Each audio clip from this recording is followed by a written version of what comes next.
रघुपति राघव राजा राम पतित पावन सीताराम। रघुपति राघव राजा राम पतित पावन सीताराम। रघुपति राघव राजा राम पतित पावन सीताराम। रघुपति राघव राजा राम पतित पावन सीताराम। पतित पावन सीताराम जानकी वल्लभ राजा राम। पतित पावन सीताराम जानकी वल्लभ राजा राम। पतित पावन सीताराम जानकी वल्लभ राजा राम। रघुपति राघव राजा राम पतित पावन सीताराम। रघुपति राघव राजा राम पतित पावन सीताराम। रघुपति राघव राजा राम पतित पावन सीताराम। रघुपति राघव राजा राम पतित पावन सीताराम। रघुपति राघव राजा राम पतित पावन सीताराम। पतित पावन सीताराम जानकी वल्लभ राजा राम। पतित पावन सीताराम जानकी वल्लभ राजा राम। पतित पावन सीताराम जानकी वल्लभ राजा राम। रघुपति राघव राजा राम पतित पावन सीताराम। रघुपति राघव राजा राम पतित पावन सीताराम। रघुपति राघव राजा राम पतित पावन सीताराम। पुंडलिकावती विठ्ठल श्री ज्ञानदेव तुकाराम पंढरीनाथ भगवान की जय। राजाधिराज प्रभु रामचंद्र भगवान की जय। पवन सुत हनुमान की जय। श्री गुरुदेव दत्त वासुदेव हरे। श्री गणेशाय नमः। वक्रतुंड महाकाय सूर्यकोटि समप्रभा निर्विघ्नं कुरु देवं सर्वकार्येषु सर्वदा।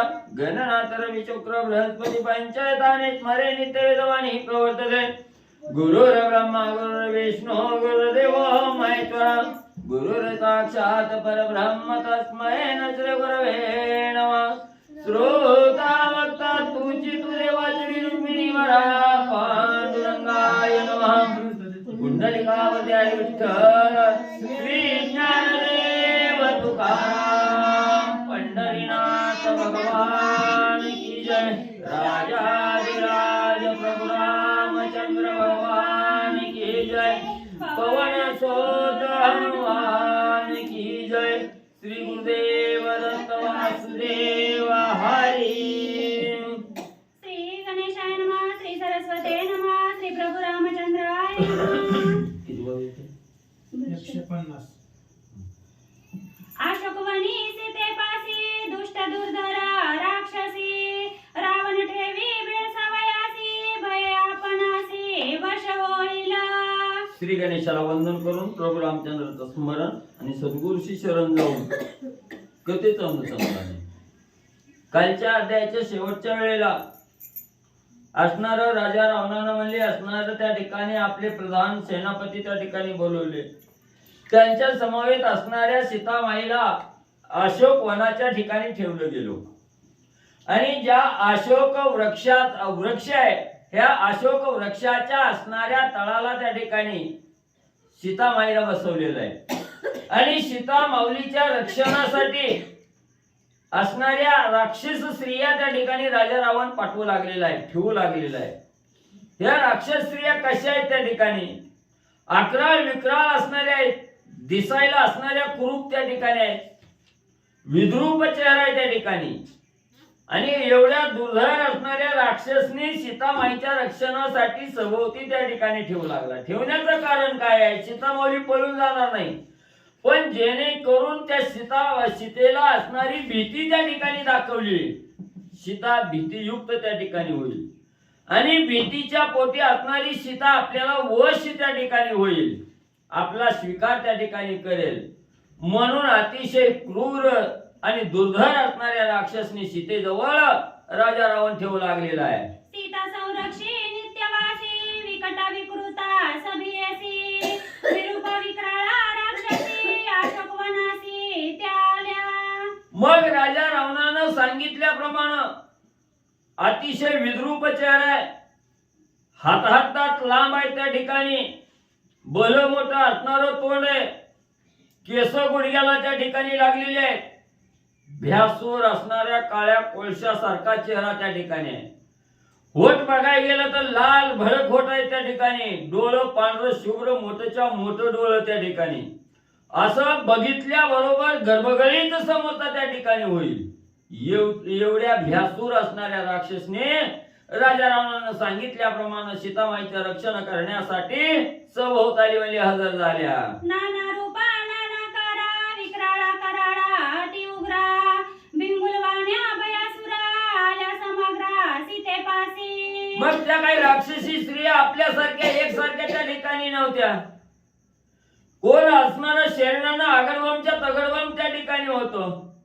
10 हात रुंदीला त्या ठिकाणी स्त्रिया होत्या. असणारा त्या ठिकाणी उंची बघितली गेली तर अतिशय भली मोठी उंची त्या ठिकाणी. जबडा पसरला गेला तर खाली एक जबडा जमिनीला आणि दुसरा जबडा आकाशाला लागतो की काय अशी त्या ठिकाणी होती. हातभर मुखाच्या बाहेर जीभ त्या ठिकाणी यायची, लाल जीभ लाल भडक त्या ठिकाणी दिसायची. असणारं भलं मोठं डोळं भिंगुळवाणी डोळं त्या ठिकाणी असायचं. गारगारा डोळं जर फिरलं त्या राक्षसनीचं डोळं जर त्या ठिकाणी बघितलं, समोरचा असणारा थरथरा त्या ठिकाणी कापला पाहिजे. एवढं विद्रूप चेहरा त्या ठिकाणी असणाऱ्या स्त्रिया सीतामाऊलीचं रक्षण करण्यासाठी राजा रावणानं ठेवलेले आहे. एकीचे विक्राळा वदना सर्वांगासी एकाची काना तिसी कानाची आच्छादना एरवी नग्न कराळी. मग एवढंच नाही, अतिशय भ्यासूर तर आहेतच त्या ठिकाणी. एक एक राक्षसाच्या स्त्रिया असल्या होत्या त्या ठिकाणी. त्यांचं कान जर बघितलं गेलं तर आपण जे वस्त्र अंगावर परिधान केलेलं आहे तसं ह्या कानाचं झाकणं सगळं अंगाला म्हणजे त्या ठिकाणी आहे. ती कान जर बाजूला काढलं तर सगळ्या नग्न स्त्रिया त्या ठिकाणी दिसायच्या. एवढं कान भलं मोठं कान होतं. त्या दोन्ही कानानं पूर्ण शरीर लेपन त्या ठिकाणी होत होतं. एवढ्या भल्या मोठ्या अकराळ विक्राळ असणाऱ्या राक्षसने सीतामाईला भीती दाखवण्यासाठी राजा रावणानं आणि पाठवल्या. लागता कानाचा फडकारा नक्षत्रे पडती जैशा गारा जयाचे भय सुरा सीतेसी बेदरा देऊ आल्या. मग एवढ्या दुर्धर राक्षसी त्या ठिकाणी होत्या. नुसतं म्हणले जनावरांना आपला कान म्हणले त्या ठिकाणी फडफड करावा, तसा कान जर म्हणले असणाऱ्या राक्षसनीनं फडफड त्या ठिकाणी केला तर आकाशातून नक्षत्र पडतात की काय असं त्या ठिकाणी वाटत होतं. आणि कान फडफड केल्यावर काय पडत होतं? नक्षत्र नव्हती पडत त्या ठिकाणी, वालिका त्या ठिकाणी खाली पडायच्या. एवढ्या दुर्धर भल्या मोठ्या असणाऱ्या राक्षसने सीतामाऊलीला भीती दाखवण्यासाठी पाठवल्या गेल्या. एकीचे मुटकंटक कपाळा थडक हानीती लोक कपाळा कपाळावरी विकट डोळा जनक बाळा झळू आल्या. मग एवढंच नाही, अतिशय विस्तीर्ण भल्या मोठ्या कपाळाच्या त्या ठिकाणी कपाळावर असणारा तिसरा उग्र डोळा त्या ठिकाणी असायचा. आणि जणू काय असणारा त्या ठिकाणी म्हणजे एखादा असणारा सिंह त्या ठिकाणी यावा आणि दोघांनी एकमेकाला त्या ठिकाणी धडक द्यावी, किंवा असणारा म्हणजे रान जनावर असतं म्हणजे त्या ठिकाणी पळतच येत आणि धडक त्या ठिकाणी मारतो. तशा भ्यासूर म्हणजे विस्तीर्ण कपाळाच्या असणाऱ्या स्त्रिया त्या ठिकाणी होत्या.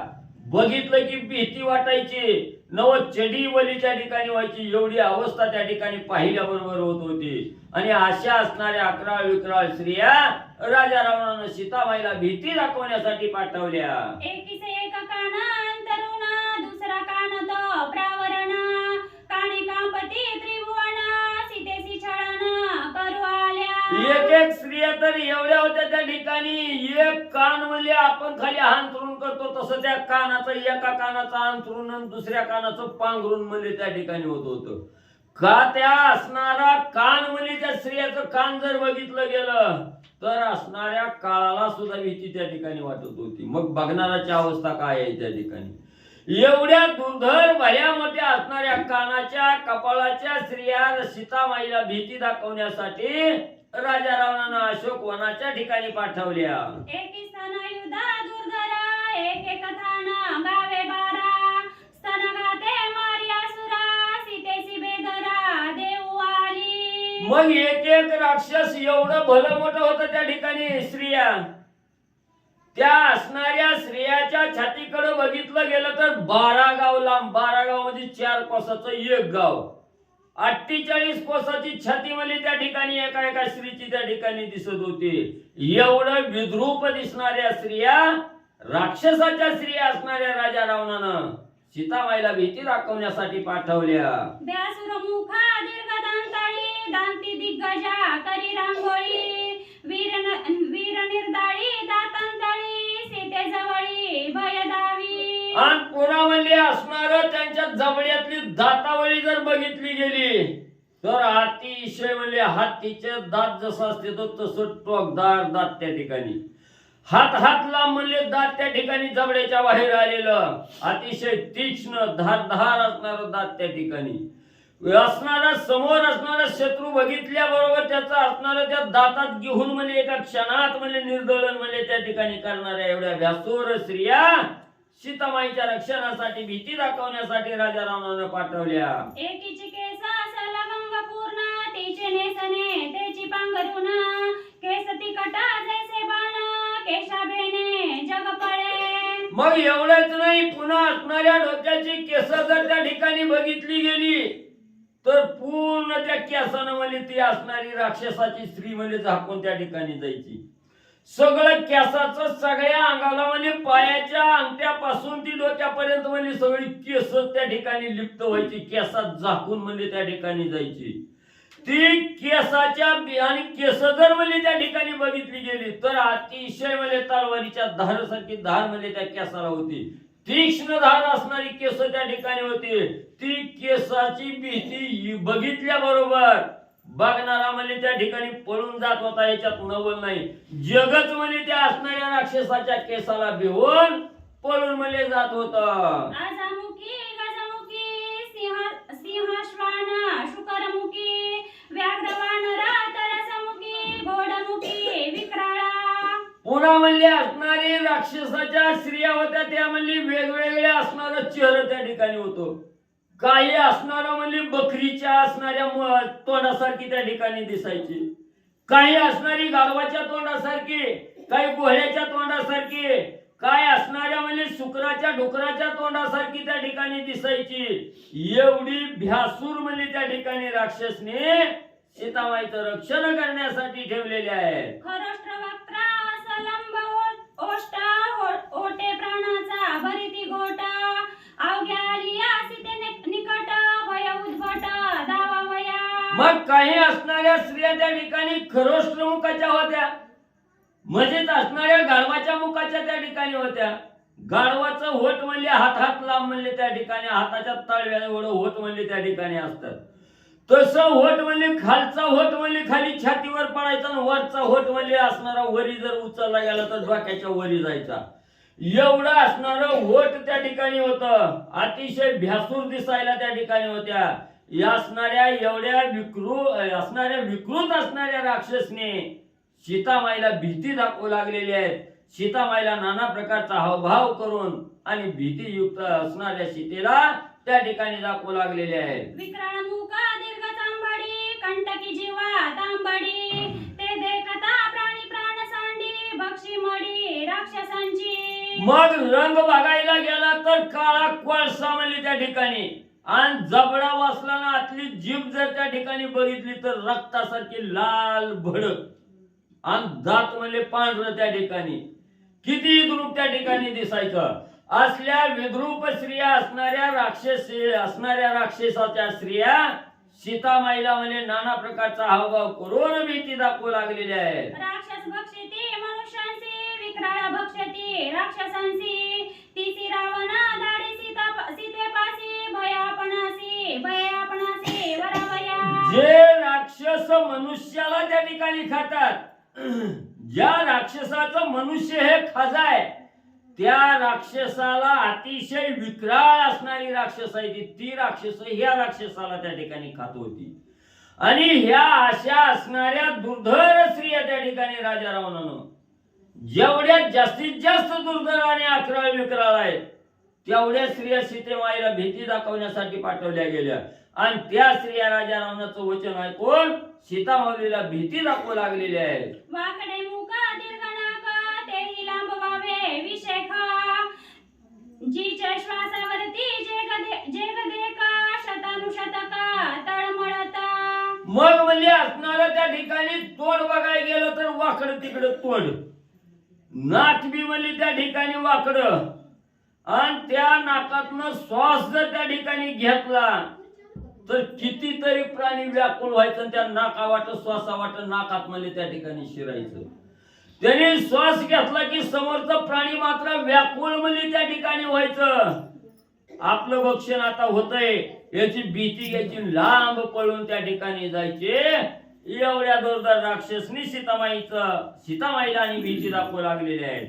नाकीची या केसात मैसे गुंतले ओरडता, सिंह गुंतले तडफडीता गजावरता विकटस्या. मग एवढं भल्या मोठ्या राक्षसने त्या नाकावाट नुसता श्वास त्या ठिकाणी घ्यायला लागलं. असणाऱ्या म्हशीचं कळपच्या कळप म्हणजे नाकात शिरायचे, केसात अडकून बसायची नाकातल्या. असणाऱ्या हत्ती सुद्धा म्हणले जे उन्मत्त झालेले हत्ती आहेत वनामधले, ते हत्ती सुद्धा म्हणजे त्या असणाऱ्या स्त्रियाच्या नाकावाट मध्ये असणारा हात त्या ठिकाणी घुसायचे, आणि असणाऱ्या नाकातल्या केसातच म्हणजे अडकून त्या ठिकाणी पडायचे. बाहेर यायचं सुद्धा त्या ठिकाणी कळलं गेलं. असे हत्तीचे कळपच्या कळप म्हणजे त्या राक्षसाच्या नाकात म्हणजे त्या ठिकाणी अडकत होते.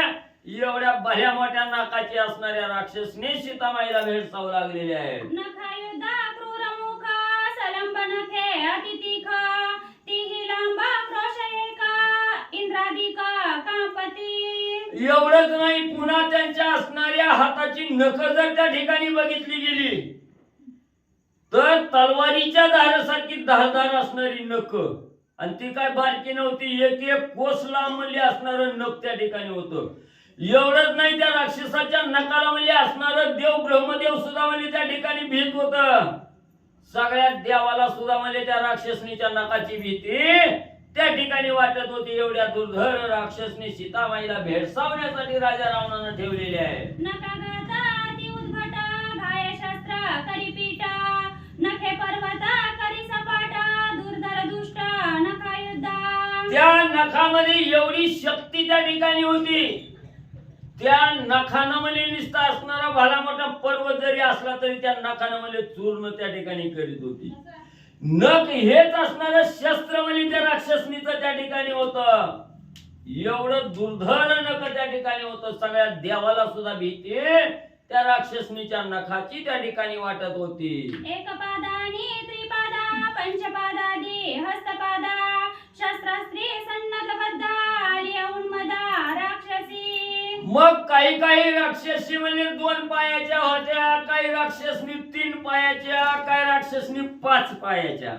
अशा वेगवेगळ्या असणाऱ्या अकराळ विक्राळ कुरूप दिसायला भ्यासूर काळा डांबरासारखा चेहरा त्या ठिकाणी, डोळं पांढरं फेक, दात पांढरं फेक, जीभ बघितली गेली तर रक्तासारखी लाल भडक, आणि एवढ्या भ्यासूर असणाऱ्या स्त्रिया त्या ठिकाणी आलेल्या आहेत आणि असणाऱ्या सीतामाईला भेडसावू लागलेल्या आहेत. वाल्मिक रामायणा प्रति राक्षसी बोलिल्या आहेत बहुती, तो विस्तारून धरावे हाती कथा ग्रंथी वाढेल. मग एकनाथ महाराज आपल्याला विनंती करून सांगू लागले, हिथं म्हणले असणाऱ्या राक्षसाचे अनेक प्रकार म्हणजे त्या ठिकाणी वर्णन केलेले आहेत. कुठे केले तर असणाऱ्या वाल्मिकी रामायणात या ग्रंथात त्या ठिकाणी. पण जेवढं वर्णन वाल्मिकी रामायणात केलंय तेवढं वर्णन म्हणजे हिथं त्या ठिकाणी घेतलं नाही. का घेतलं नाही?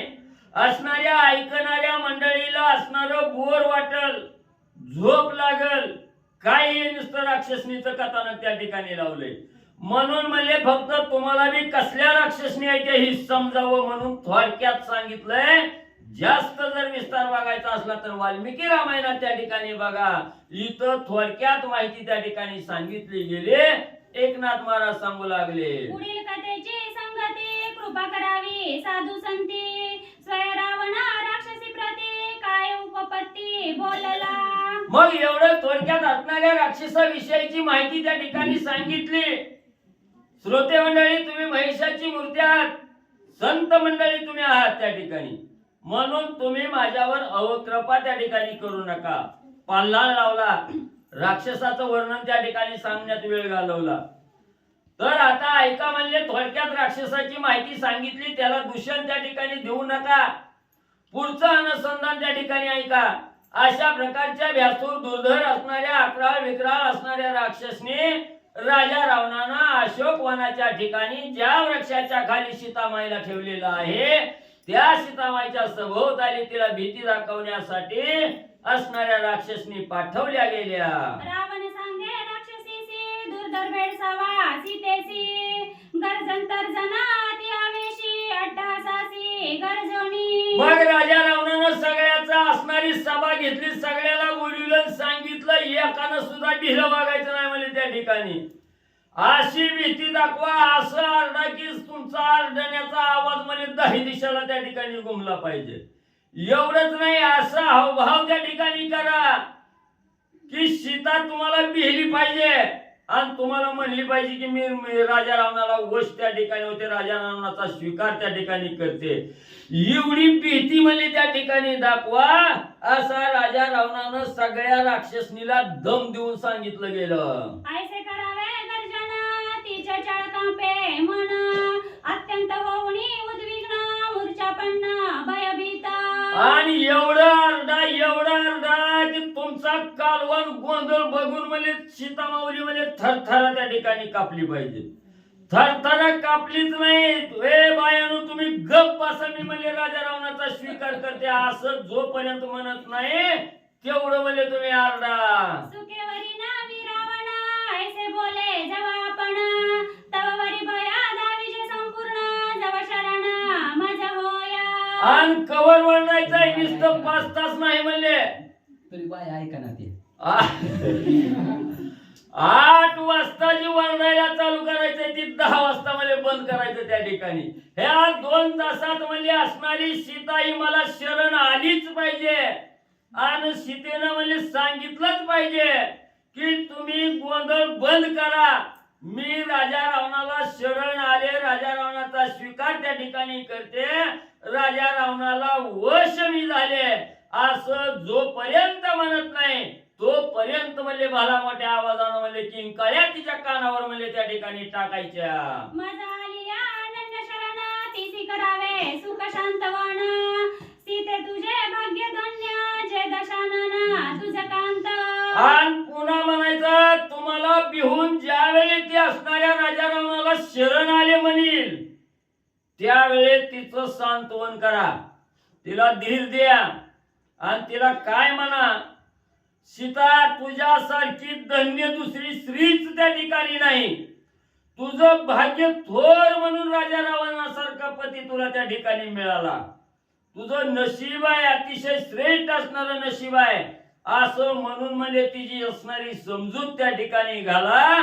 राजा रावण पुढच्या आशा त्या ठिकाणी बघू लागलेला आहे. ऐसे सांगोनी तयासी धाडिल्या अशोकवनासी, वश झालिया सीतेसी आनावी गजरेसी मजपासी. एवढं सांगितलं नसणाऱ्या राजा रावणानं पाठवल्या गेल्या, जाता जाता मला हे बाया थांबा, मला कुठं चालव पुढं ऐका म्हणला. ज्या वेळेस राजा रावणाला ही सीता शरण त्या ठिकाणी येईल त्यावेळेस तिची वाहवा करा, स्तुती करा, पुन्हा तिला सालंकार त्या ठिकाणी द्या, हत्तीवर बसवा, नाना प्रकारचे सुंदर दागदागिने अंगावर घाला आणि माझ्या भेटीला मला वाजत गाजत मला सीतामाईला घेऊन या. राजा रावणाला निरोप दिलून सांगितलं गेलं. मग राक्षसी मिळवणी समजती कोयत्या मुग्धला त्रिशूळ हाती आल्या अशोकावना प्रती हाक देती दुर्धर.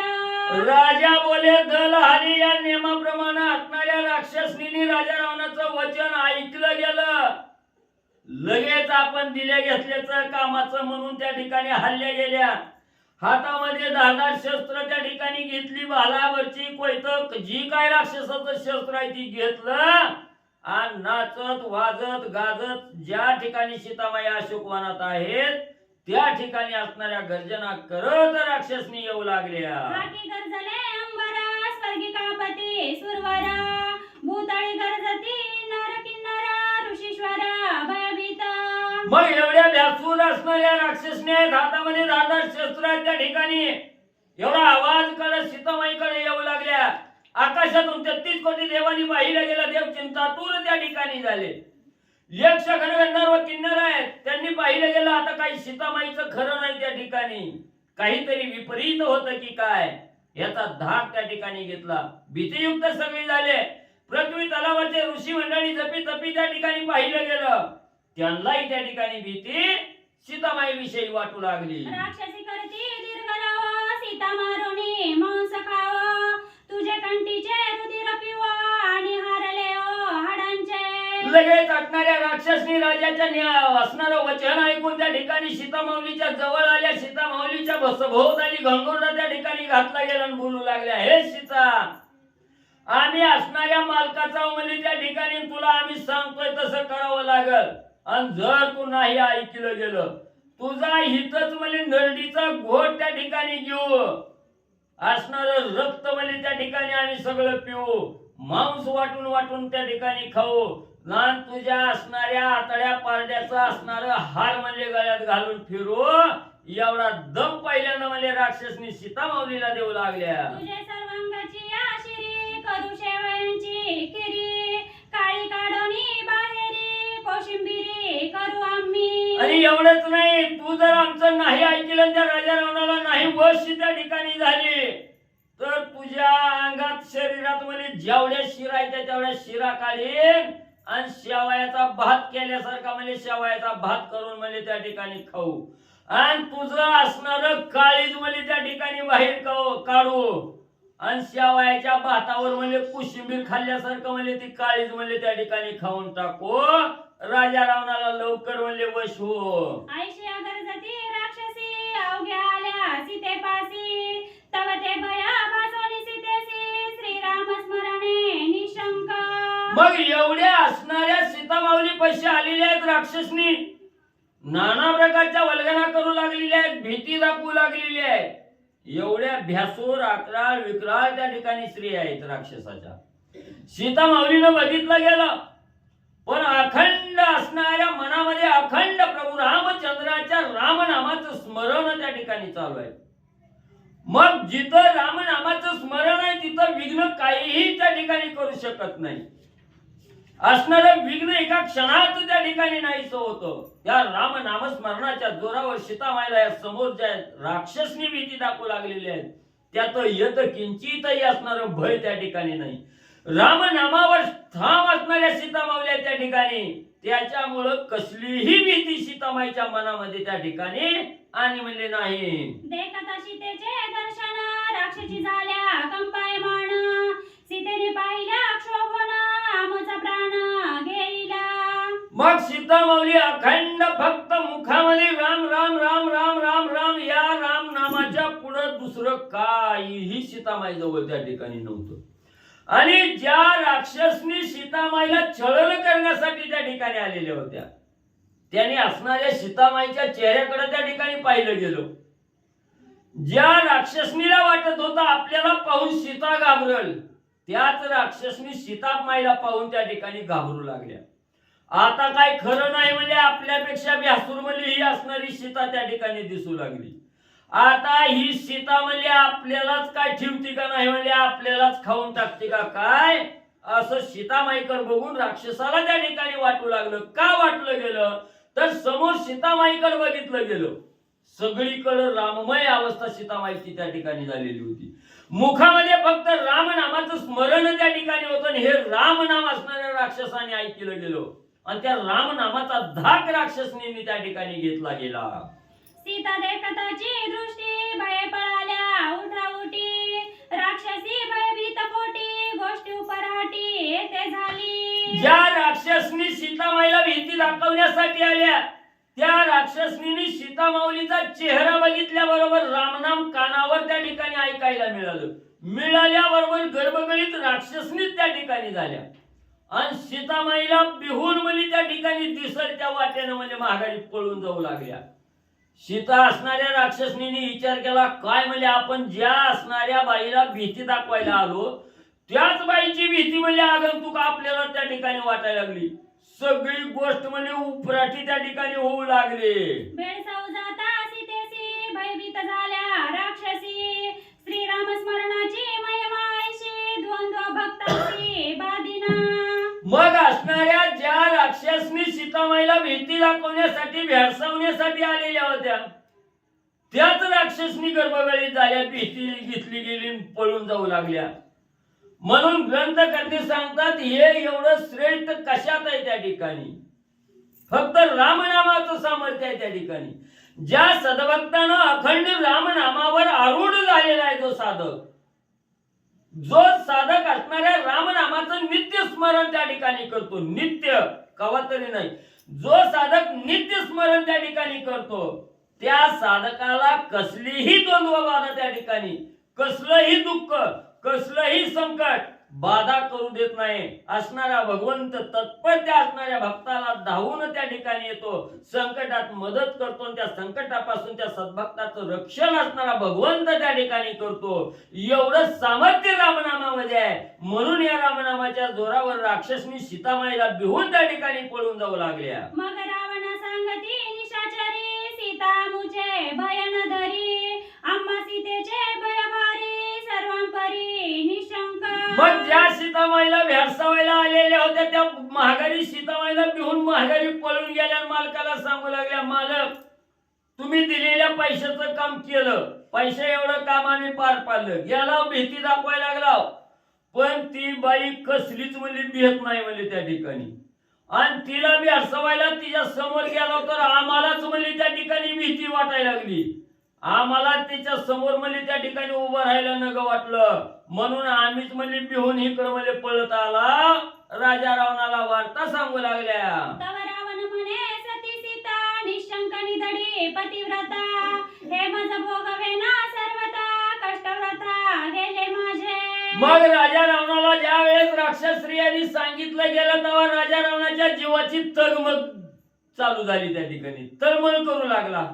काय करायचं, भिकाऱ्याचं रूप घेतलं. असणाऱ्या 14 चौकडीच्या राजाला लात मारली, भीक मागायला त्या ठिकाणी गेलो. कशी तरी सीता हस्तगत केली, जटायूने नाही तेवढा आपला त्रास त्या ठिकाणी आपल्याला दिला. तिथं आपण मरता मरता वाचलो. कसं तरी सीता हित आणली, ती बी आपल्याला म्हणजे त्या ठिकाणी प्राप्त होत नाही. राजा रावण तळमळ करू लागला. राजा रावणानं पक्का विचार केला सत्य पतिव्रता असणारी सीता आहे आणि ही सत्य पतिव्रता असणारी सीता पतीशिवाय इतराला त्या ठिकाणी वश होतच नाही. हे आता म्हणजे पक्क मला त्या ठिकाणी कळलं गेलं. म्हणून म्हणजे एवढा आटापिटा केला, एवढा आटास त्या ठिकाणी केला, सगळा पाण्यात म्हणजे त्या ठिकाणी गेला. आता काय म्हणजे म्या करावं. तव एकीकडे श्रीराम सौमित्र दोघे ओणी एकत्र आश्रमी कली सीता सुंदरा दोघे सत्वरा निघाले. आता ज्या लंकेत राजा रावण सीतामाईला घेऊन गेला, सीतामाईला अशोक वनाच्या ठिकाणी अशोक वृक्षाच्या झाडातळी त्या ठिकाणी ठेवलेला आहे. राक्षसनी लावल्या, भीती दाखवायला लावली, काही उपयोग झाला नाही. ही लंकेतली कथा त्या ठिकाणी थांबवली गेली. आता ग्रंथकर्ते इकडं मागच्या कथेला त्या ठिकाणी आले. ज्या वेळेस असणारे प्रभू रामचंद्र म्हणजे त्या मारीचाला मारण्यासाठी धावत गेले, त्यांच्या मागामध्ये सीताबाई आपण शब्द वापरून म्हणजे लक्ष्मणाला त्या ठिकाणी रामाचा बचाव करायला लावलं गेलो. ते दोघं जण म्हणले असणारं वाटत त्या असणाऱ्या म्हणजे पिंपळाच्या झाडाखाली राम लक्ष्मणाची भेट त्या ठिकाणी झाली. तिथं बसल्या बसल्या आठवण आली, शून्य पर्णकुटी आहे, सीतामाऊली इतके आहे, राजा रावण येईल, हरण करून जाईल, हे रामाच्या ध्यानात आलं. लगबगीने त्या पिंपळाच्या झाडाखालनं उठली, दोघं जण पर्णकुटीच्या दिशेनं पंचवटीत त्या ठिकाणी आली असणाऱ्या झोपडीत वाकून बघितलं, सीतामाईला हाक दिली. हाक दिल्या तरी बाहेर काय आले नाहीत. पुन्हा झोपडीत त्या ठिकाणी वाकून बघितलं, कुठं सीतामाऊली त्या ठिकाणी दिसल्या नाहीत. असणाऱ्या सीतामाईचा शोध राम लक्ष्मण पंचवटीच्या ठिकाणी घेऊ लागले. सीतेचे भेटीसा जाता जाणं अशुभ लवे वामनयन पदोपदी रघुनंदन अडकळे आपण क्षण क्षण. मग ज्या वेळेस असणाऱ्या आश्रमाकडे जायचं, पर्णकुटीकडे जायचं म्हणून म्हणे ही दोघं जण म्हणे त्या ठिकाणी निघाली त्या पिंपळाच्या झाडाखालनं. जात असताना वाटत काहीतरी चाणाक्षा घडत असते माणसाला, पण ती कळायला पाहिजे. प्रभू रामचंद्र निघाले पण वाटत अपशकून करायला लागले. पायच काय थरथर कापायचा, ठेस लागल्यासारखं काय व्हायचं, पायात पाय अडकाळायचं, असं अपशकून आणि मार्गात जाणवू लागलं. सौमित्र ऐके सावधान अशुभ होता ती अपशकुन आजी सीतेचे दर्शन केवी देखो हे न कळे. मग डावा डोळा लावायला लागला, पायात पाय अडकायला लागलं, शक्ती थोडी कमी झाल्यासारखं जाणवलं. ज्या वेळेस अशा अशुभ चिन्ह प्रभू रामचंद्राला जाणवू लागली, त्यावेळेस प्रभू रामचंद्राने लक्ष्मणाला बोलायला सुरुवात केली. लक्ष्मणा, काहीतरी विपरीत घडणार आहे. मला असणारी अशुभ चिन्हाचा भास त्या ठिकाणी होऊ लागलेला आहे, जाणवू लागलेले आहे. नक्की असणाऱ्या लक्ष्मणा आज सीतेचं आणि आपलं असणारं दर्शन त्या ठिकाणी घडणार नाही, असं मला त्या ठिकाणी वाटू लागलं. प्रभू रामचंद्र लक्ष्मणजीला बोलू लागलेले आहेत. लक्ष्मण ऐकली सीता आश्रमी असेल काय आता वारंवार होय पुसता प्रबळ चिंता सीतेची. मग मार्गाने जाऊ लागलेले आहेत, हे अशुभ चिन्ह मनाला खाऊ लागलेले आहेत. त्या ठिकाणी गडगटकीला असणाऱ्या रामाने लक्ष्मणाला विचारायचं, लक्ष्मणा आपण चाललोय आश्रमाकडे, पर्णकुटीकडे चाललोय, पण त्या पर्णकुटीत असणारी सीता असेल का लक्ष्मणा? मला असणारा त्या ठिकाणी जाणवू लागलेला आहे सीता माऊलीची आपली असणारी भेट त्या ठिकाणी होऊ शकत नाही. थोडं पुढे जायचं लक्ष्मणा, सीता असेल का? थोडं पुढे जायचं लक्ष्मणा, सीता भेटेल का आपल्याला? सारखं रामाने असणारं त्या ठिकाणी सीतामाईचं चिंतन चालू केलं. काळजीपोटी लक्ष्मणाला सीतामाई त्या ठिकाणी विचारू लागलेले आहेत. आश्रमी एकली सीता सांडोनी काय ते आलासी धावोनी हरणी नेता राक्षसी पत्नी कोणती जलागोनी सोडविला. लक्ष्मणा तुम्ही का त्या ठिकाणी सीतामाईला एकटीला त्या ठिकाणी सोडून आला?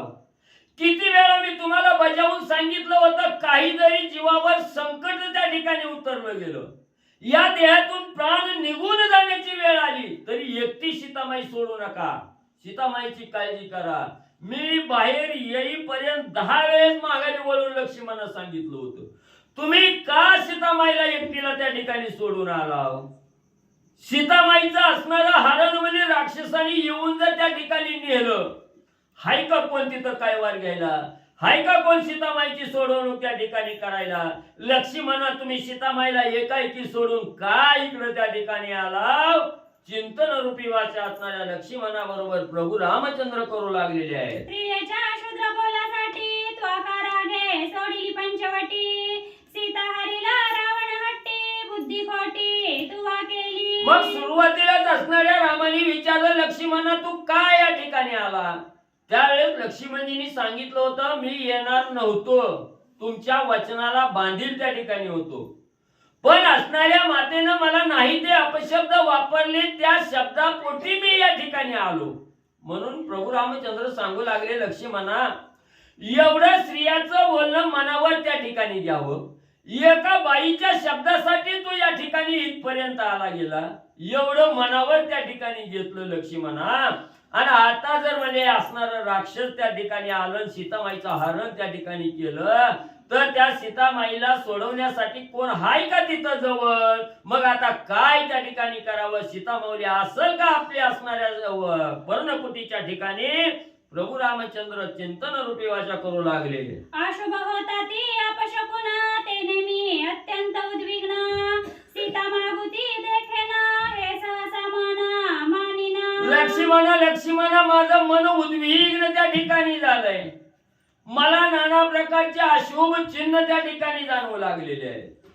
लक्ष्मणा एवढं अंतकरण माझं उद्विग्न त्या ठिकाणी झालंय. सीता माऊली आता आपण पाहूच शकणार नाही एवढं माझ्या मनाला त्या ठिकाणी चिंता लागली. लक्ष्मण सांग पर्णकुटीच्या ठिकाणी सीता माऊली असेल का? श्री गणेशाय नमः. श्री प्रभू रामचंद्राय नमः. ऐसा मार्गी करिता गोष्टी दोघे आले पंचवटी सुंदर कपाळे निकटी सीता गोरटी दिसेना. असो पांडुरंगा करू प्रथम नमन दुसरे चरण संतांच्या त्यांच्या कृपाशीर्वादाने कथेचा विस्तार भावाची सद्गुरुत असतो का? बसलेले सर्व श्रोते मंडळी साधू संतांना साष्टांग पाठ करून करतेला सुरुवात कथेचं अनुसंधान. प्रभू रामचंद्र आणि लक्ष्मणजी त्या मारीची मामाने हाक मारली होती म्हणून तिकडे गेले होते. हळूहळू असणारे सीता माऊली आहे का, असेल का नसेल का, असेल का नसेल का, काय झालं असेल असं दोघं एकमेकाला बोलत बोलत बोलत कपाळेश्वर असणार पंचवटीच्या ठिकाणी जवळच असणार. आजपर्यंत सुद्धा त्या नाशिकच्या त्र्यंबकेश्वरच्या ठिकाणी मंदिर आहे. त्या कपाळेश्वराचं दर्शन घेतलं आणि पर्णकुटीकडे पाहिलं तर पर्णकुटीत सीता माऊली दिसल्या नाहीत. शोधोनी पाहिली पंचवटी शोधिले अभय गंगा तटी वनी धुंडिता परम कष्टी झाले जगजेटी अतिश्रांत. जगताच्या ठिकाणी श्रेष्ठ असणारे प्रभू रामचंद्र दमून दमून गेले. सर्व पंचवटी धुंदाळली गेली, कुठे सीता माऊली दिसल्या नाहीत. गंगा तिथूनच असणारी गोदावरी नदी वाहती. त्या गोदावरीच्या नदीच्या ह्या दोन्ही बाजूला दोन्ही तटावर इकडं तिकडं बघितलं. पाहून पाहून शोधून शोधून दमून गेले प्रभू रामचंद्र. आले पंचवटी तवरी ती दिसे पूर्ण कुटी जनी वनी धिंडता दृष्टी सीता गोरटी दिसेना. दोघंच्या दोघं पंचवटीच्या ठिकाणी आलेले.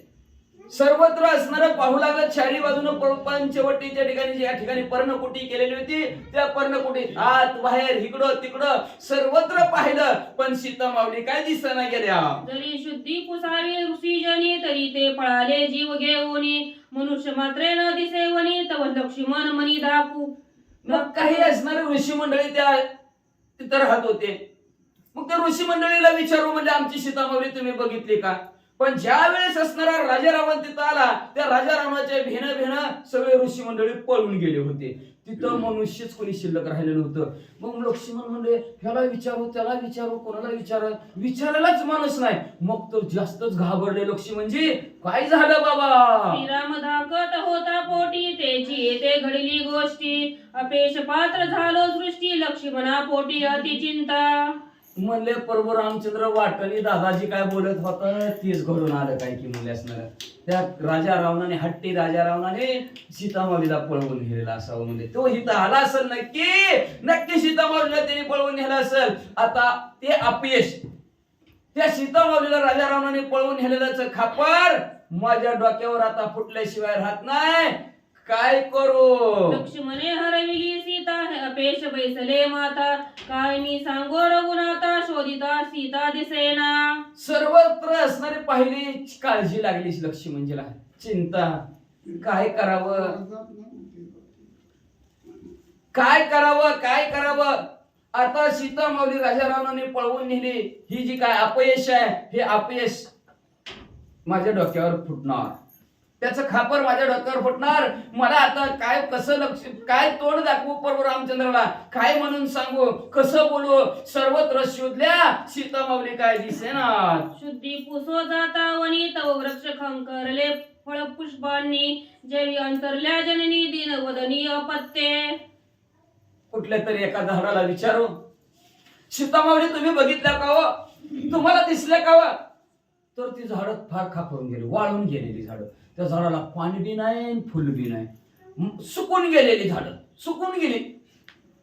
जसं म्हणजे एखाद्या लेकरांची मुलांची आई गावाला जावी आणि लेकरं दारात वाट बघत बसावं. आता येईल मग आई येईल. आई त्या लेकरांचा चेहरा जसा कोमेजून जातो, खाली मान घालून जशी लेकरं बसतात, तशा प्रकारची अवस्था तिथल्या झाडांची सुद्धा झाली.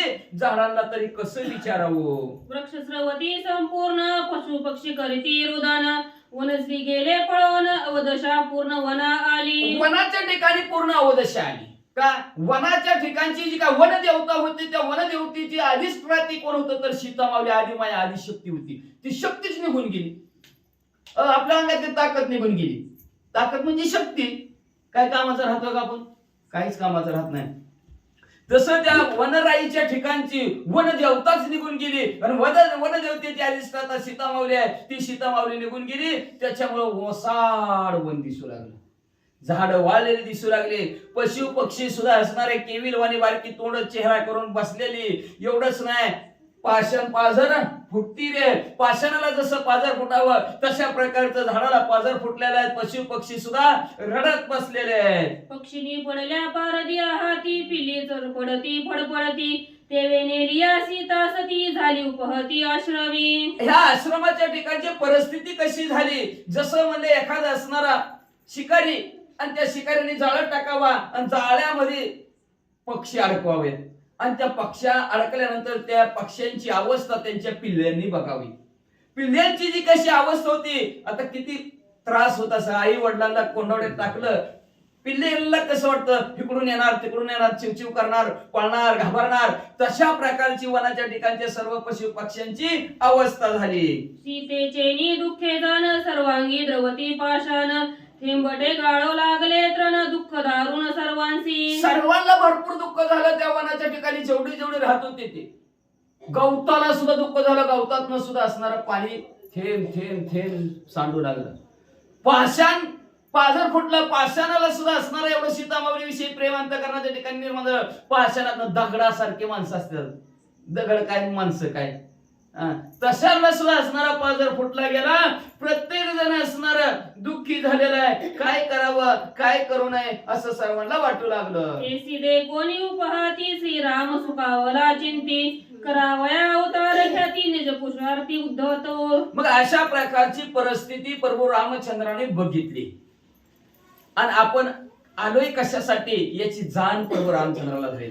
उद्धरावया जड जन जीव. ही जड असणारे जीव, हे असणारे प्रत्येक जण संकटात सापडलेला असणारा जीव, यांचा उद्धार करण्यासाठी आपण पृथ्वीवर आलेलो आहे आणि ते आपलं अवतार कार्याला आता सुरुवात झाली. आपण ज्याच्यासाठी आलेलो आहे, लक्षात ठेवा, ज्याच्यासाठी आलोय ते कार्य करायला पाहिजे. ते जर कार्य आपण नाही केलं तर माणूस दुःखी होत असतो.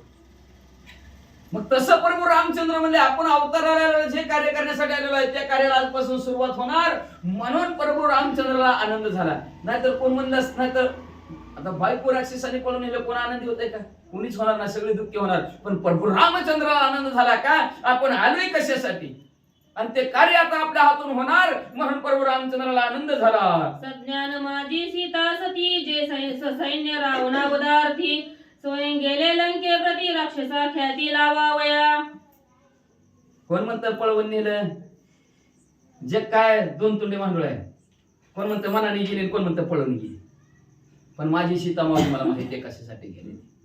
मला माहिती आहे सीता मावली त्या असणाऱ्या राजा रावणाच्या कुळाचा नायनाट करण्यासाठी, सर्व असणाऱ्या राक्षसांचा अंत करण्यासाठी आणि त्या राक्षसांना असणार सळोकी पळव करण्यासाठी माझ्या सीता मावली लंकेत गेल्यात असं प्रभू रामचंद्र म्हणू लागले. समुद्री तारुण पाषाण मारिन रावण कुंभकर्ण श्रीराम आले स्फुरण कुळ निर्दळन राक्षसांचे. स्फुरणाला असणारा प्रभू रामचंद्राला थरथरंग कापू लागलं आणि प्रभू रामचंद्र म्हणले आता 400 कोसाच्या समुद्रावर पाषाण तारेन, दगड तरवीन आणि लंकेमध्ये उतरून, आणि लंकेमध्ये उतरून राजा रावण इंद्रजित कुंभकर्णाला मारेन नव, सगळ्या राक्षसांना आता मी संपून टाकेन. मारोनी राक्षसांच्या कोडी सोडविन देवांची बांधवडी रामराज्याची निजगुडी जगी रोकडी उभारीन. आता काय करीन म्हणजे असणार लंकेत जाईन, कोटी राक्षस संपवीन, रामराज्याची गुढी लंकेमध्ये उभा करीन आणि एवढंच नाही म्हणले असणार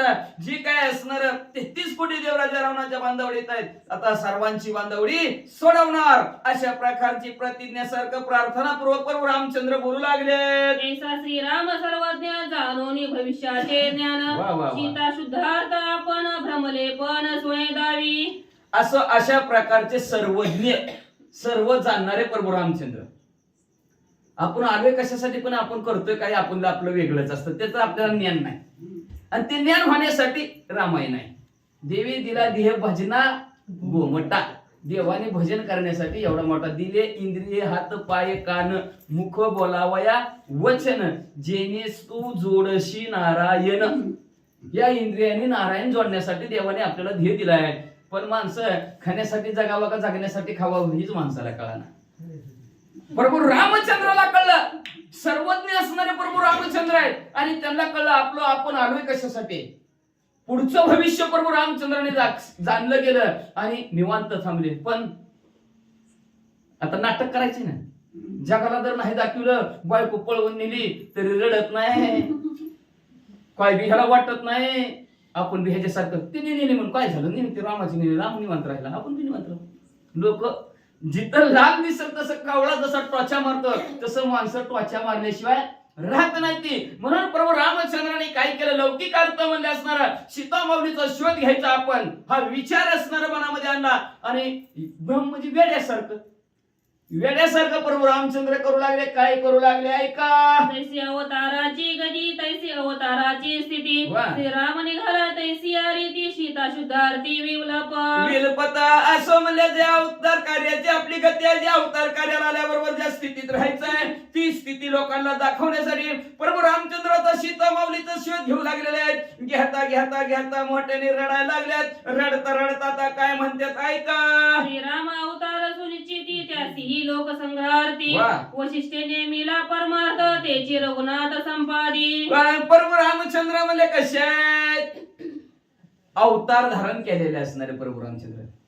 त्यांनी सोंग घेतले माणसाचं. देव आहे पण माणसाचं सोंग. नाटक आहे त्या नाटकामध्ये प्रभू रामचंद्राने माणसाचं सोंग घेतलंय. मग माणसाचं सोंग माणसासारखं बघावं लागेल का नाही. नाही तर नाटकच कोण बघत नाही, ती पार्ट फेल आहे ती काढून टाकलं आणि ती पार्ट त्या नाटकात नसतं तर लय बरं झालं असतं. माणसं लगेच म्हणते ती नाही त्याला जमलंच नाही, हो त्याला नीट करायला आलंच नाही.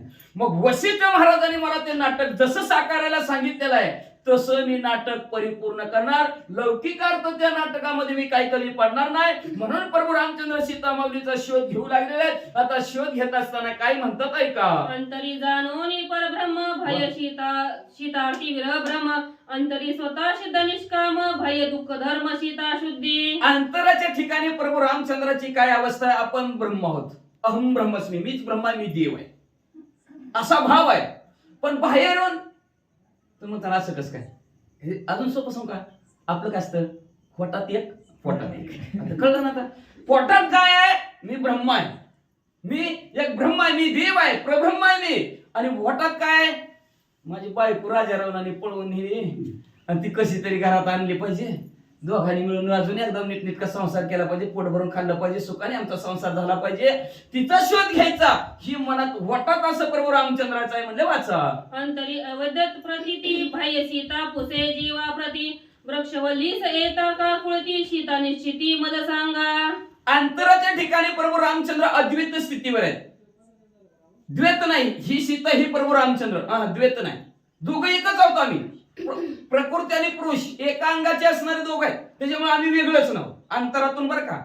आणि साखर आपण मागे ऐकलंय, साखरेतली जशी गोडी वेगळी करता येत नाही, मारीच मामाने सांगितलं होतं, तसं सीता माऊलीला प्रभू रामचंद्राला वेगळं करता येतच नाही. मग माझ्यापासून वेगळी कशी निघते. कोण चोरून नेलवय, कुणी नेली नाही चोरून. पण बाहेरून असणारा प्रभू रामचंद्र अंतरातून नेहमीच नाही, अद्वैत स्थितीवर आहेत. पण बाहेरून प्रभू रामचंद्र रडत आहेत. रडता रडता असणारा या महाराजाला विचारू लागलं, माझी सीता माऊली बघितली का व. अंतरी निज बोध अति गोड भय सीता दुखे अति जड अंतरी निर्विषय सुरवाड भय घुमाड विषयांचा. असं अंतराच्या ठिकाणी असणारा निजबोध अतिशय गोड निजबोध आहे. काय सर्वानुभूती पाहे एक वासुदेव सांडून ठावा हंतेचा गर्भ अभिमान बाजूला सरा आणि चराचरामध्ये भगवंत. या बोधावर आरूढ झालेले प्रभू रामचंद्र आहेत. पण बाहेरून म्हणलं तर प्रभू रामचंद्र अतिशय दुःख झालेले सीतामाता आनंदी आहेत अंतराच्या ठिकाणी आतून आनंदी आणि बाहेर लोकांना दाखवायचं म्हणलं तर लय दुःख उगाच खाली मान घालून बसायचे आणि लोक विचारायचे अहो माझी सीतामावली बघितली का अहो तर मला दिसली का माझी सीतामावली म्हणजे अंतराच्या ठिकाणी निर्विषयी आहेत. पोटात म्हणलं तर विषय त्यांचे अजिबात नाही निर्विकल्प अवस्था आहे निर्विषय अवस्था आहे. पण बाहेरून म्हणलं की विषयासक्त असणारी अवस्था प्रत्येकाला विचारणं आवाजली दिसत होती अशी आहे तशी आहे तुम्ही बघितली का असं विषयी माणूस जसं असणार त्याला आवडणाऱ्या गोष्टीबद्दल जसं वर्णन करावं तसं प्रभू रामचंद्र बाहेरनं विषय आहेत असं दाखवू लागले. अंतरी दैवतत्वे सर्व त्यागू भय सीतेसी विषय संगो अंतरी सुचिन्ह संगू भय लग बघू धावण्या धावे. अंतराच्या ठिकाणी प्रभू रामचंद्राची कसं अवस्था आहे सर्व संगे त्याग तो मै एक लावू सर्वस्वाचा त्याग केलेला आहे एकटाच आहे मी जगताच्या ठिकाणी असं अंतरात नाही. आणि बाहेरून दाखवायचं म्हणलं तर सीतामाऊलीचा संग करायचा सीतामाऊली बरोबर राहायचंय सीतामाऊली बरोबर असणारा व्यवस्थित प्रपंच करायचा आहे हे बाहेरून जगताला दाखवण्यासाठी करू लागलेले आहेत. आतून पाहायला गेलं तर प्रभू रामचंद्र कसे आहेत म्हणले असणारे निश्चल आहेत कुठल्याही प्रकारची आशा नाही शांत आहेत. पण बाहेरून घाबरल्यासारखं आणि अस्तव्यस्त झाल्यासारखं आणि सीतामाऊलीच्या दुःखाने सीतामाऊलीच्या पाठीमागं धावायला लागलेत. अहो इकडं गेले का तिकडे गेले का प्रत्येकाला विचारू लागल्यात म्हणतात. अंतरी अनुमात्र नाही चढ भय सीतार्ती अति चरपड अंतरी निज सुख सुरवाड भय दुर्वाड अति दुःखी. अंतराच्या ठिकाण बघायला गेली तर सीतामाऊलीची त्यांना अजिबात इच्छा नाही चाड म्हणजे इच्छा अजिबात इच्छा नाही अंतःकरणाच्या ठिकाणी. पण बाहेरून म्हणलं तर लय तार पडायला लागल्यात कधी मिळेल मला कधी मिळेल मला कधी मिळेल मला अशीच असणारी त्यांना तळमळ लागलेल्या बाहेरून पाहायचं म्हणलं तर आतून पाहायचं म्हणलं तर अतिशय सुखे आनंदी आहेत. आपण मग अशीच ऐकलं पळवून नेली तरी सुखे आनंदी आहेत का तर अवतार कार्याला आल्यानंतर ते कार्य आपल्याच्या हातून होणार आहे म्हणून आनंदित आहेत म्हणून सुखी आहेत. मग आतून सुखी आहेत पण बाहेरून सीतामाऊली पळवून नेली म्हणून अतिशय जगासाठी जगाला दाखवण्यासाठी प्रभू रामचंद्र दुःखी झाले नाही म्हणून आपण काय दुःखी व्हायचे. पण आपलं कार्य वेगळं आहे त्यांचं कार्य वेगळं आहे. मग प्रभू रामचंद्र बाहेरून दुःखी आहेत असं दाखवू लागलेत. अंतरी नित्य नैराश्य भय सीतेचा आशा पाश तिचेनी दुःख अति संत्रास पिसाच भास अंतराच्या ठिकाणी असणार नैराश्य आहे कुठल्याही प्रकारची आशा नाही.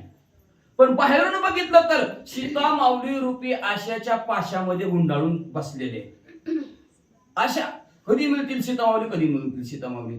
आणि एवढंच नाही बाह्य स्थितीने आनंदित आहेत सुखी आहेत पण बाहेरून पाहायचं म्हणलं तर प्रभू रामचंद्र सीतामाऊली विषयी अतिशय दुःखी झालेले आहेत संतप्त रागाने संतप्त झालेले आहेत. भूतासारखं म्हणजे इकडून तिकडं मोकळी केस जटा बांधलेले सुद्धा मोकळ्या सोडले त्या आणि इकडून तिकडे फिरायला लागल्यात. अहो सीतामाऊली तुम्हाला दिसली का ह्यांना दिसली का असं करत फिरू लागलेले आहेत. अंतरी संताप निवृत्ती भय संतापे अति संतप्त अंतरी सर्वात निर्भुक्त भय विषय सप्त सीतार्थी. अंतराच्या ठिकाणी बघितलं तर असणारे कसे आहेत प्रभू रामचंद्र अतिशय शांत आहेत. शांताकारं भुजग शयनं पद्मनाभं सुरभं सुरेशम शांत आहेत. पण बाहेरून बघितलं गेलं तर अतिशय संताप आलेला आहे. ताप थोडा असतो पण संताप स म्हणलं गेलं राग अतिशय राग आलेला आहे. प्रभू रामचंद्र रागीट माणूस जसं असणार आता थोडा राग आला त्याच्यापेक्षा जास्त राग आला तर किती रागीट आहे म्हणतो संताप झाला ओ लय ताप लेकरांनी दिला नाही एवढा ताप नाही सरी ताप दिला मन किती मस्त अशा प्रकारचं म्हणजे असणारा सन्निपात झाल्यासारखं प्रभू रामचंद्र इकडून तिकडे असणाऱ्या सीतामाऊलीसाठी बाहेरच्या असणाऱ्या उद्देशाने फिरू लागलेले आहेत. एवढंच नाही म्हणजे असणारा वेड्यासारखं कोणालाही विचारू लागलेले आहेत. अंतरी भूत कृपा चोखळी भय युद्धार्थ पुरुषार्थ परवडी मारोडी राक्षसांच्या कोडी गजकर वडी पाडी तू. अंतराच्या ठिकाणातून बघितलं म्हणलं तर प्रभू रामचंद्र प्रत्येक जीव मात्रावर कृपा करणारे समचरण विटेवरी समचरणाचे असणाऱ्या सर्वांना समान वागणूक देणारे सर्वांचा उद्धार करणारे सगळ्यांचं कल्याण करणारे असे हे प्रभू रामचंद्र अंतराच्या ठिकाणाहून भूत म्हणजे जीव मात्रावर असणारे कृपा करणारे. पण बाहेरून असणारा सीतामाऊलीसाठी आपला जो काय पुरुषार्थ आपली ताकद आहे या ताकदीच्या जोरावर म्हणजे असणार आपण वाचत मी सांगतो ह्या कोटी राक्षस असणार संपव असं बाहेरून बोलत आहेत.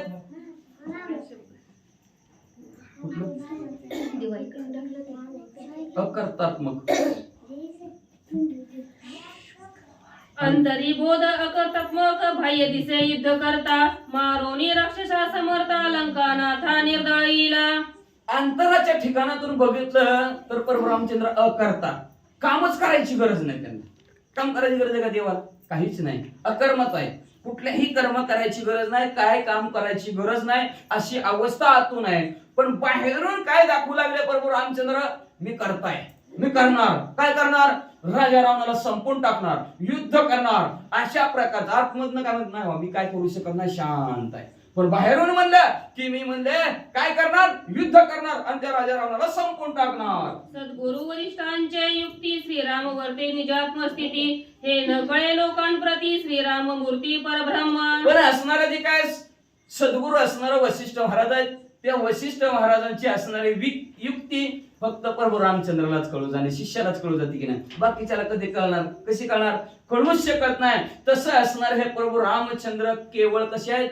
ब्रह्म आहेत, परेच्या पलीकडचं ब्रह्म आहे. त्यांना कुठल्याही असणाऱ्या पंचमहाभूताचा त्यांच्यावर असर होत नाही. अशा असणारे प्रभू रामचंद्र आहेत. हे सद्गुरु वशिष्ठ महाराजांना कळलं म्हणले. वाल्मिक मुनीचे भाषित सत्य करावया श्री रघुनाथ विलपत सीता शुद्धार्थ स्वयं बोलत ते का. ऐका असणारे बोलले जे ऋषी साच भावे वर्तावया. वाल्मिक ऋषी आहेत, त्या वाल्मिक ऋषीनं प्रभू रामचंद्र जन्माच्या आधी 60,000 वर्ष रामायण लिहिलं. त्यांनी लिहिलं तसं देवाला वागावं लागलं, तसं देवाला राहावं लागलं. काय तप असेल, काय रामनामामध्ये ताकद आहे. एवढं तप केलं, एवढं असणारं रामायण लिहिलं आणि त्यांनी जसं लिहिलं तसं देवाला वागावं लागलं. म्हणून असणारे ग्रंथकर्ते म्हणतात वाल्मिक ऋषीनं जी काय लिहिलेलं आहे, भाष्य केलेलं आहे, तेच खरं करण्यासाठी, लक्षात ठेवा, ते खरं करण्यासाठी प्रभू रामचंद्र म्हणजे असणारा सीता माऊलीसाठी रडायला लागल्यात, शोध घेऊ लागल्यात, पुन्हा कोणाला विचारू लागल्यात. ऐका, श्रीराम म्हणे लक्ष्मणासी वेगे बोलवावी सीतेसी माझी आज्ञा कान मानिसी तुझं काय तिसी अबोला. लगेच सुरुवात केली प्रभू रामचंद्राने आता लौकिक अर्थ आणि त्या वाल्मिक ऋषीचं लिहिलेलं खरं करवण्यासाठी. बरं का, वाल्मिक ऋषीचं खोटं ठरवलं तर प्रभू रामचंद्राला काय म्हणायचं? काय एवढं तप केलं, एवढं तुमचं नामस्मरण केलं, त्यांच्या शब्दाला खोटं आणताव का? हा, तसं जमत नाही प्रभू रामचंद्राला. म्हणून प्रभू रामचंद्राने लगेच त्यांचं भाषण खरे करण्यासाठी प्रभू रामचंद्राने बोलायला सुरुवात केली. लक्ष्मणजी बोल्याव किर त्या सीता माऊलीला, बोल्याव किर लवकर. लक्ष्मणजी जागेवरच उभा. का माझी आज्ञा तू पाळत नाही का? लक्ष्मणा तू माझी आज्ञा पाळत नाही का? का पाळत नाही? तुम्ही दोघांनी एकमेकाशी कट्टी केली का? मी बाहेर त्या मारीच मामाच्या मागे गेल्यावर तुम्हा दोघांची भांडण झाली का? का तू सीता माऊली विषयी बोलत नाही? असं धरून आणल्याने गप्प का उभारलास? तू तवसी तेसी क्षोभलासी रागे तिसी न बोलसी तरी मीच पाचारी तो तिसी अति संभ्रमेसी अनुवादे. बाबा मगाशी तुला लय काय काय वाईट बोलल्यात, तुम्हाला सांगितलं तिथं आल्यावर. तुमच्या दोघांचं भांडण झालं म्हणून तू सीता माऊलीला बोलत नाही का? बरं, नको बोलू. मी आता सीता माऊलीला आवाज टाकतो, हाक मारतो, असं प्रभू रामचंद्र म्हणतात. आता कशी हाक मारतात ऐका. मी तुझं देखतो ओ सुंदरी तू का पळतेसी दुरीचे दुरी रिघोनी वृक्ष गुल्मा माझारी नेत्र तरी गालपसी. सीता माऊली म्हणले मी तुम्हाला असणारा पाहण्याची इच्छा मनामध्ये धारण केलेली आहे. अहो मला तुम्ही दिसा किंवा म्हणले अतिशय सुंदर आहोत म्हणले. तुम्ही का लांब माझ्यापासून पळायला लागला म्हणले. या की म्हणले इकडे पर्णकुटीच्या ठिकाणी का म्हणले त्या झाडामध्ये का त्या वेलीमध्ये घुसून असणारा बघत बसलाव म्हणले, वाकून माझ्याकडे बघताव काय म्हणले. आणि माझ्या डोळ्याला काव तुम्ही दिसाना? झाडाच्या लपलाव का? विहिरीत लपलाव का? दिसा की लवकर. उभी हो राहे येथे तू जाशील जेथे मी येईल तुझं संग ते सोडून माते जाऊ नको. मला सोडून जाऊ नका सीता माऊली. तुम्ही ज्या ठिकाणी जातात त्या ठिकाणी तुमच्या मागे येतो. लय पळू नका, थांबा जरा. मृग कुंचिकीसाठी मजसी रुसलीस गोरटी मज देसी दृष्टी भेटी माझी गोष्ट का नागीसी. कशी रुसलीस का माझ्यावर? रुसलीस का? आमदनी आटाने खर्च रुपया म्हणजे मला पगाराचा आटाने तू रुपया मागितला. माझ्याच्याने देणं झालं नाही म्हणून तू माझ्यावर रागावलीस का? काय झालंस तुला? तू मला सोन्याची कांचुळी मागितली, माझ्याच्याने तुला देणं झालं नाही म्हणून तू रागावलीस का? मला भेटत नाहीस का तू? मला तुझा चेहरा दाखवत नाहीस का रुसली दाखव की ग चेहरा.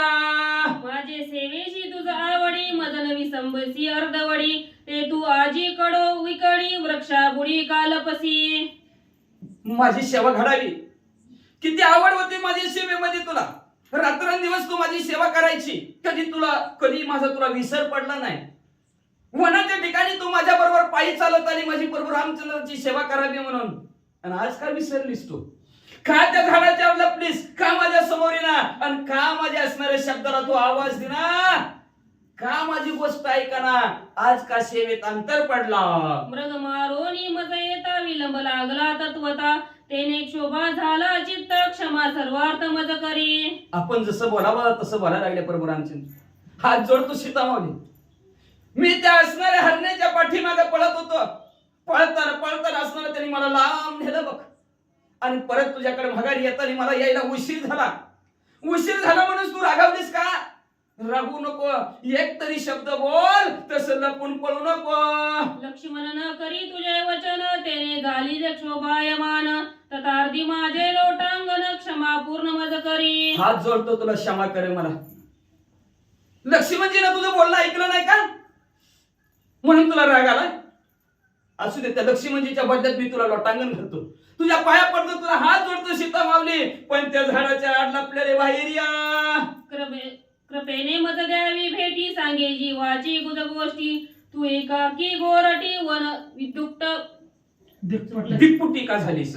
असं म्हणले अहो सीता मावली म्हणले कृपेने माझ्यावर कृपा करा. कृपेने मला भेट द्या. असणाऱ्या जी काही गुज गोष्टी झाल्या त्या हरणाच्या पाठीमागे गेल्यानंतर काय झालं आमचं कसं त्याला मी मारलं त्या गुह्य गोष्टी तुला सांगण्याची मला आतुरता लागलेली आहे. ती मी असणार त्याची असणारी कातडी सुद्धा तुझ्यासाठी आणलेली सीतामावली. हे बघ त्याची असणारी अर्धी कातड्याची तुला चोळी होईल. अर्ध्या कातड्याचं मला असणारं सिंहासन होईल सीतामावली. असं काय हवं ना त्या ठिकाणी दिपुटी धाई दिशेत कुठं निघून गेलीस तू? काय समोर दिसनास? तुझं लागी मी अर्थभूत तुझे का हो निष्ठुर चित्त कृपेने येऊन येत माझे अर्थ पुरवावे. तुझ्यासाठी मी अर्थभूत झालेला आहे. म्हणजे मला तू भेटावे असं माझ्या चित्ताच्या ठिकाणी कळवळ लागलेली आहे. पण माझ्याविषयी तुझं चित्त काही एवढं निष्ठुर झालं. काळजावर दगड ठेवल्यासारखं का माझ्या बरोबर असणारी तू वागायला लागली सीतामावली म्हणले असणार. माझ्यावर कृपा कर. मला एकदा तरी असणारा तुझा चेहरा दाखव नव्हे. माझ्यावर एवढी कृपा कर. एवढा कृपा कर. लवकरात लवकर माझ्या डोळ्याला दिस. हे सुनी न भेटे निजकांता वृक्षवल्ली ते होय पुसता पशु पक्षादी समस्त पुसे सीता श्रीरामा. मग स्वतः असणारा मी अर्थभूत झालेला आहे. मला भेट दे. इच्छा सीतामावली तुम्हाला भेटायची. भेट न दिल्या. पुढे सरकल्या प्रभू रामचंद्र. पुढे सरकल्या बरोबर असणार पशु पक्षी जवळून जात होता. त्या पशु पक्ष्यांना थांबवायला लागले. ए वाह माझी सीतामावली तुला दिसली का? ती म्हणणार नाही जा पुढे.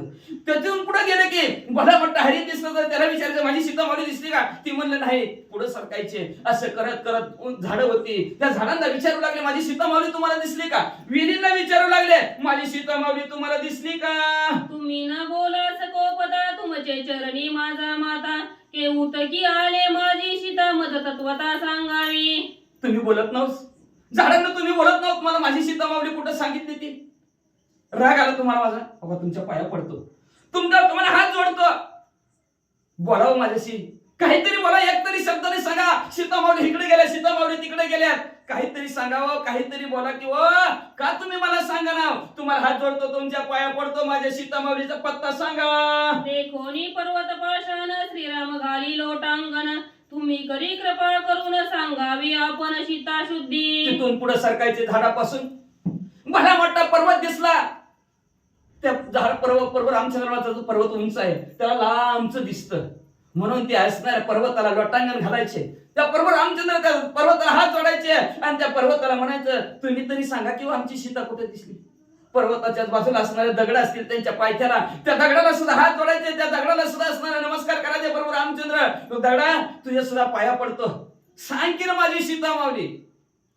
सांग की ना तू तरी माझी सीता मावली कुठे गेली? कुणी नेली? शोध सांग बाबा. ह्या वाटेने जावा त्या वाटेने जावा. मात काढीत मी जातो. सांगा कुठे? न देखता सीता श्रीरामासी परमचिंता लक्ष्मणासी होय सांगता गतामृता जानकी.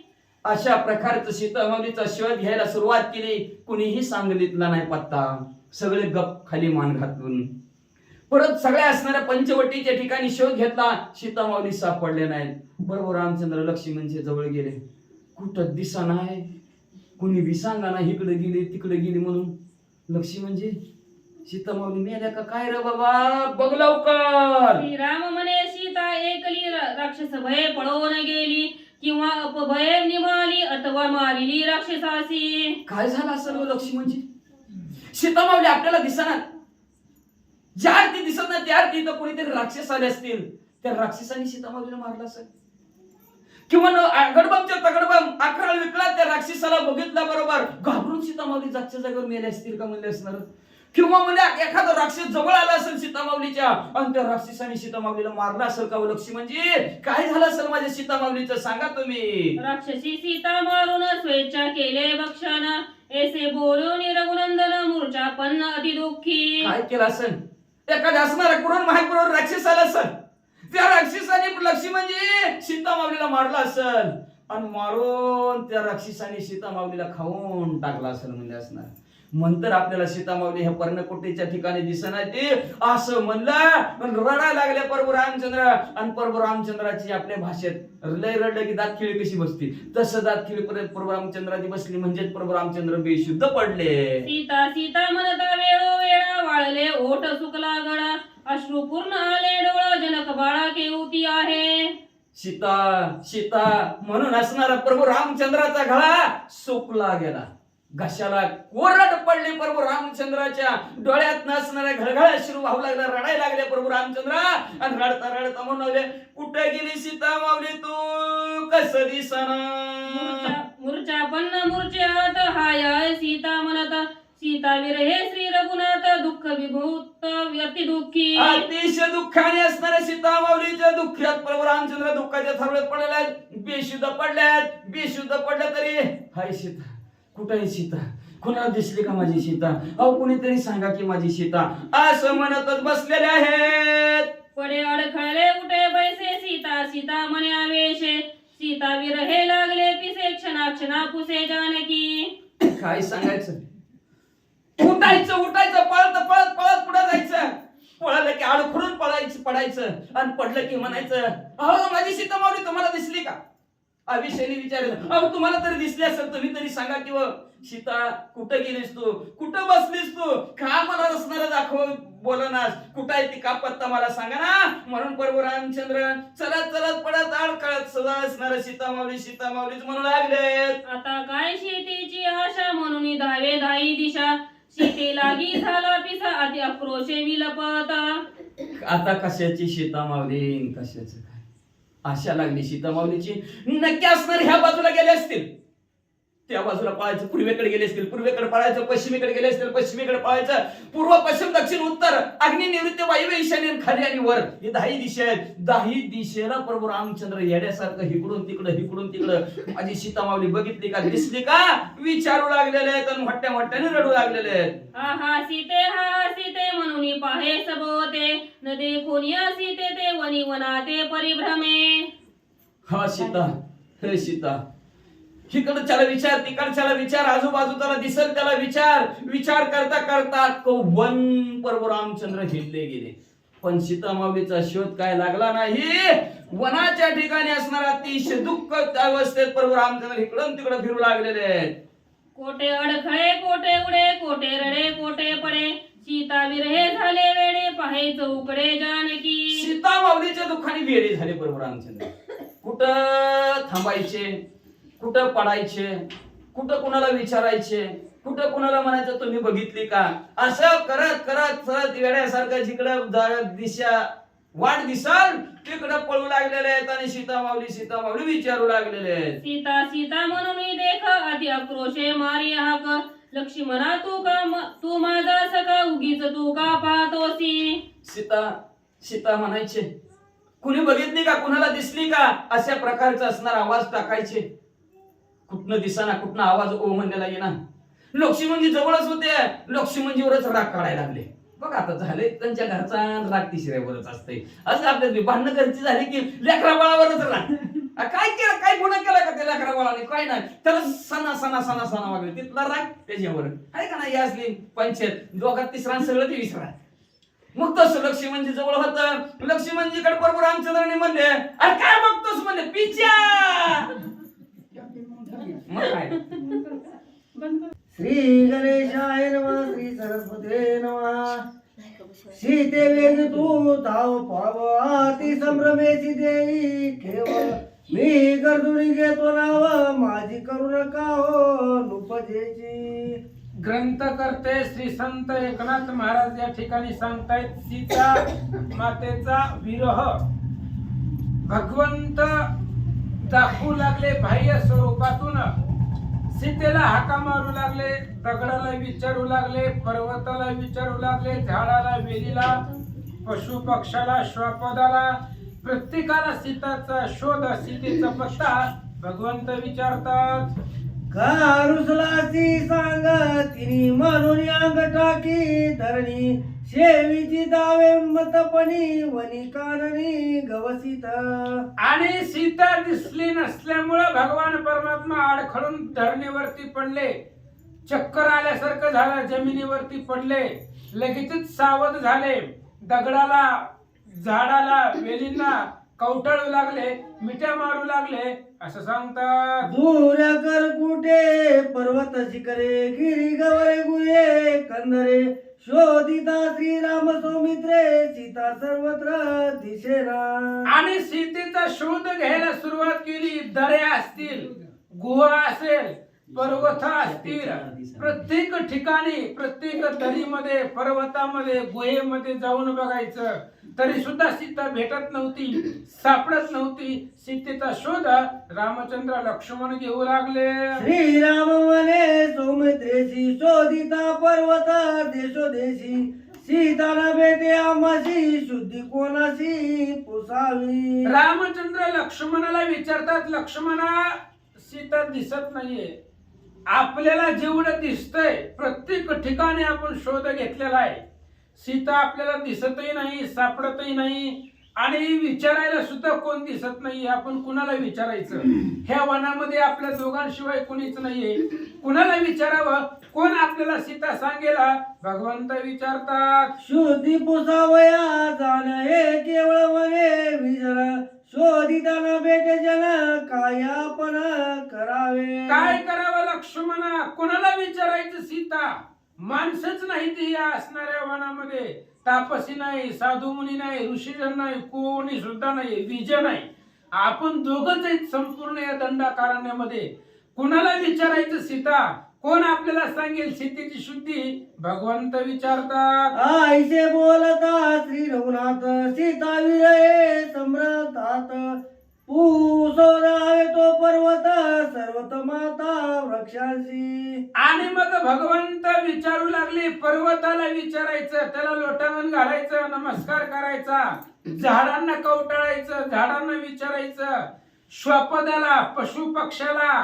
अशा पद्धतीने भगवंत सीता शोध घेऊ लागले. पर्वताग्री वृक्ष हो तुम्ही दुरी देखता पाहो. तरी माझ्या हृदयाची संदेह निसंदेह तुम्ही करा. आणि रामचंद्र पर्वताला विचारतायत, तुम्हाला लांबच दिसतं कारण तुम्ही उंच आहे. झाडांना विचारतायत, तुम्ही उंच आहे, तुम्हाला लांबच दिसतं. मग सांगा सीता कुठे? कुणी नेलं सीतेला? कुठं लपवून ठेवलंय? झाडाला, पर्वताला रामचंद्र विचारतात. म्हणाल तू कोणाचा? तरी मी राम दशरथाचा. सीता वय विरहाचा अति दुःखाचा पर्वत. आणि तुम्ही जर विचारलं, पर्वतांना रामचंद्र बोलतायत, झाडांना बोलतायत, तुम्ही जर विचारलं मी कोण आहे, तर मी राम आहे, राजा दशरथाचा मुलगा आहे. आणि असा असणारा तो राम अत्यंत दुःखित झालेला आहे. सीतेच्या विरहामध्ये संताप झालेला आहे, अंतकरण दुःखित झालेलं आहे असं भगवंत बोलतात. सीता म्हणाला कैशी तिची येईल स्वरूपाची. मी सांगेल तुम्हापाशी यथार्थेशी सुचिन्हे. आणि रामचंद्र पर्वतांना बोलतायत, तुम्हाला जर सीता माहिती नसेल, सीता कशी दिसते, मला माहितीये म्हणले मी सांगतो. अत्यंत सुंदर आणि आरक्त दिसणारी ती माझी सीता आहे. रामचंद्र बोलतात, आरक्त नेत्र आरक्त हरेर सुंदर सुनाशिका सुकुमार करी रत्नाढ्य कटीसूत्र पितांबरधर जानकी. आणि अत्यंत सुंदर अशा प्रकारचे आरक्त डोळे आहेत. आरक्त अशा प्रकारचं असणारा सीतेचे होठ आहेत, अधर आहेत. सुंदर अशा प्रकारचं स्वरूप आहे. अशा पद्धतीची माझी सीता कुठं दिसली असेल तर सांगा. आयशिया लावण्याची खाणी तुम्हा माझी देखिली कोणी कोणी? ते सांगावे बदलागुनी तिची दावणी मी करीन. आणि रामचंद्र विचारतायत अशा पद्धतीची सीता अत्यंत सुंदर आहे. जर तुम्हाला दिसली असेल कुठं, कुणी नेताना बघितली असेल, कुठं तुम्हाला दिसली असेल तर सांगा. लगेचच जातो आणि त्या सीतेला घेऊन येतो. रामचंद्र बोलतात, वायुने वृक्ष पल्लव डोलती श्रीराम म्हणे वज वृक्ष बोलाविती आईशे म्हणून या प्रती धावणी मेघवृत्ती सोयदाय. आणि भगवान श्रीरामचंद्र झाडांना बोलत होते, पण वाऱ्यानं झाड हालत होती. रामाला वाटतंय झाड आपल्याला सीताशुद्धी सांगते, त्यांना काहीतरी बोलायचंय म्हणून पळत पळत जायचं त्या झाडापाशी. झाडाला मिठी मारायची, कवटाळायचं आणि मग विचारायचं. असं सांगतात, ते न भेटता सीता परम दुःख श्री रघुनाथा मूर्छित पडे मागुता सीता विलपत. झाडाच्या जवळ गेल्यानंतर ना झाडाला विचारायचं, त्याला बोलायचं. झाड पर्वत दगड बोलणार होती का रामाला? नाहीये. तरी सुद्धा त्यांनी काही उत्तर बी आपण द्यायचं, प्रश्न बी आपणच करायचा. अशा पद्धतीने झाड काहीच बोलले नाहीत. मग रामाला दुःख वाटायचं, मूर्छित पडायचं जमिनीवरती. सावध झाले की पुन्हा सीते सीते म्हणून हाक मारायचं. असं करतात. सीतान सांगती पर्वत तेने क्षोभला श्री रघुनाथ भस्म करावया गिरी समस्त धनुष्य हात घातला. आणि मग पर्वतांना अत्यंत काकुळतीनं हातापाया पडून लोटांगण घालून रामचंद्र विचारत होते, बाबांनो कुठं दिसली का सीता? पण पर्वत बोलतच नव्हते महाराज. रामचंद्राला राग आला. हातामध्ये धनुष्य घेतलं, बाण घेतला आणि तीक्ष्ण बाण धनुष्याला लावला. जे पर्वत मला उत्तर देत नाही, माझ्या सीतेची शुद्धी सांगत नाही, त्या पर्वतांचं पीठ करीन म्हणून भगवंताला राग आला. धनुष्य लावून या गुण गुणी लाविला वज्रबाण तव लक्ष्मणे जाईले चरण विरुद्ध आपण न करावे. आणि प्रभू श्रीरामचंद्राने बाण घेतला. बाण घेतल्याबरोबर बाण धनुष्याला लावला आणि जेवढी पर्वत दिसते सगळे पर्वत भुगा करून टाकील, पीठ करून टाकील म्हणून भगवंताने बाण लावला.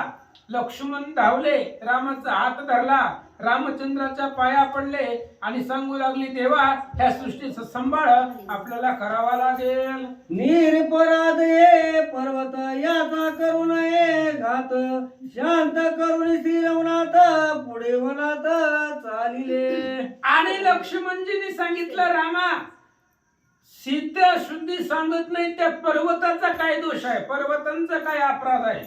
जसं ही सृष्टी निर्माण केलेली आहे, कोणी केलेली आहे? ब्रह्मदेवानं केलेली आहे. तसंच आपल्याला संरक्षण करायचंय. ब्रह्मयाने सृष्टी निर्मिली जैसी आपण संरक्षावी तैसी करू जाता अनारीसी शिष्टाचारासी मिळेना. पर्वताला मारून काही फायदा नाही म्हणले देवा.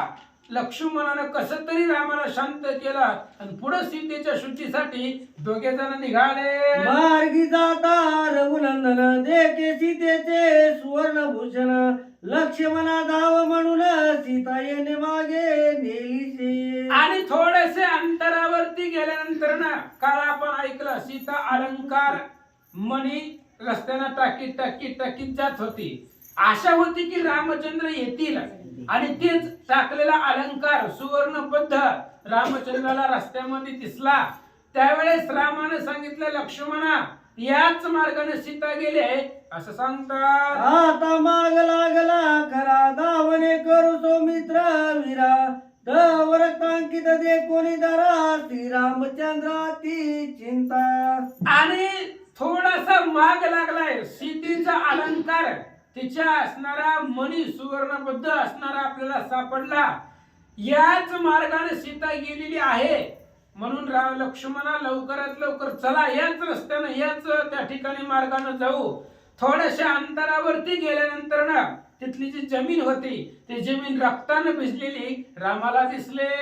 कपट रूपे राक्षसी येतवरी आणुनी सीतेची छेदुनी मारिनी तिशी विभागेशी बक्षिली. रक्तानं लाल भडक झालेली जमीन रामचंद्रानं पाहिली आणि रामानं लक्ष्मणाला सांगितलं, लक्ष्मणा इथपर्यंत सीता आणली राक्षसांनी आणि इथं आणून हिला मारून टाकलं. इथं आल्यानंतर ना आणि तिचा असणारं मांस या राक्षसांना खाऊन टाकलं असतील. रामचंद्र बोलतात, गेले सीते आईशे रत्न अति दुःखित श्री रघुनंदन तव पुढे देखत असे आपण मारण वीरांचे. आणि सीतेसारखं रत्न गेलं, सीता आपल्या हातामधून गेली. त्याच्यामुळं भगवंताला खूप दुःख वाटलं अंतःकरणाला. सीता सारखं आपली पत्नी आपल्यापासून गेली, आपल्याला सोडूनच गेली असा भाव मनामध्ये आणला. थोडस अंतरावरती गेले, पुढे पाहिलं तर शस्त्र अस्त्र आयुध त्या जमिनीवरती पडलेली दिसले. रणांगण भयंकर झालेलं रामचंद्राच्या दृष्टीला दिसला. ते रणभूमी अवलोकिता नयनी धनुष्य बंगिले हेमाभरणी कवच पाडले दिशे धरणी मुक्ताभरणी लखलखित. भगवान श्रीरामचंद्राला त्या ठिकाणी दिसल्या जमिनीवरती की सुंदर अशा प्रकारचं धनुष्य इथं भंगलेलं आहे. धनुष्य कोणाचं तरी तोडून टाकलेलं आहे. सोन्याचं ते धनुष्य होतं. कवच कोणत्या तरी वीराच्या अंगातलं कवच इथं पडलेलं आहे. धनुष्य पडलेलं आहे आणि सगळे असणारी जमीन रक्ताने भिजलेली आहे असं दृश्य रामाला दिसलं. रथ बंगिला सचक्र मारिले पिशाच्या वदन खर दंड बंगे पाडिले क्षेत्र युद्ध विचित्र वीरांचे. आणि रामचंद्राला असं दिसलं की एक भयंकर मोठा असणारा रथ चक्रासहित उभा झालेला आहे. रथाचे वेगवेगळे तुकडे पडलेले आहेत. पुन्हा त्या ठिकाणी असणारा भूताच्या तोंडाची गाढवं इथं मारलेली आहेत. भयंकर युद्ध या ठिकाणी झालेलं आहे असं रामचंद्र पाहतात. सूतनी रवी कुरले बाण मुकुट पाडिला दे दिप्यमान थोर झाले रणकंदन सीता संपूर्ण मारिली. आणि तुनेरा सहित इथं बाण भात्यासहित धनुष्य तोडून पडलेलं आहे. भयंकर अशा प्रकारचं युद्ध या ठिकाणी झालेलं आहे. अंगातली कवच वीरांची इथं पडलेली आहेत. राक्षसांनी इथपर्यंत सीतेला आणलं आणि इथं आल्यानंतर मारलं असेल किंवा त्यांच्या आपापसामध्येच भांडणं लागली असतील असं रामचंद्र बोलतात. सीता अतिशय सुंदर निज निमित्त निशाचर भिडिणारे परस्पर वीर युद्ध दरुदर तयांचे. रामचंद्र लक्ष्मणाला म्हणतात, लक्ष्मणा बघ इथं भयंकर युद्ध झालेलं आहे. सीता अत्यंत सुंदर आहे आणि त्या सीता आपल्याला मिळावी याच्यासाठीच राक्षसांमध्ये भांडणं झाली. आपापसामध्ये त्यांनी भांडणं केली आणि सीतेसाठी त्यांनी प्राण दिला. इथं सगळे असणारे रक्तांकित धरणी झालेली आहे. लक्ष्मणा बघ जरा. ऐशिया युद्ध संकटी सीता मारली गोरटी राक्षस तव महाकपटी मांसासाठी मारिली. आणि अशा भयंकर युद्धामध्ये दानवांच्या युद्धामध्ये ह्या राक्षसाने सीतेला मारला असेल.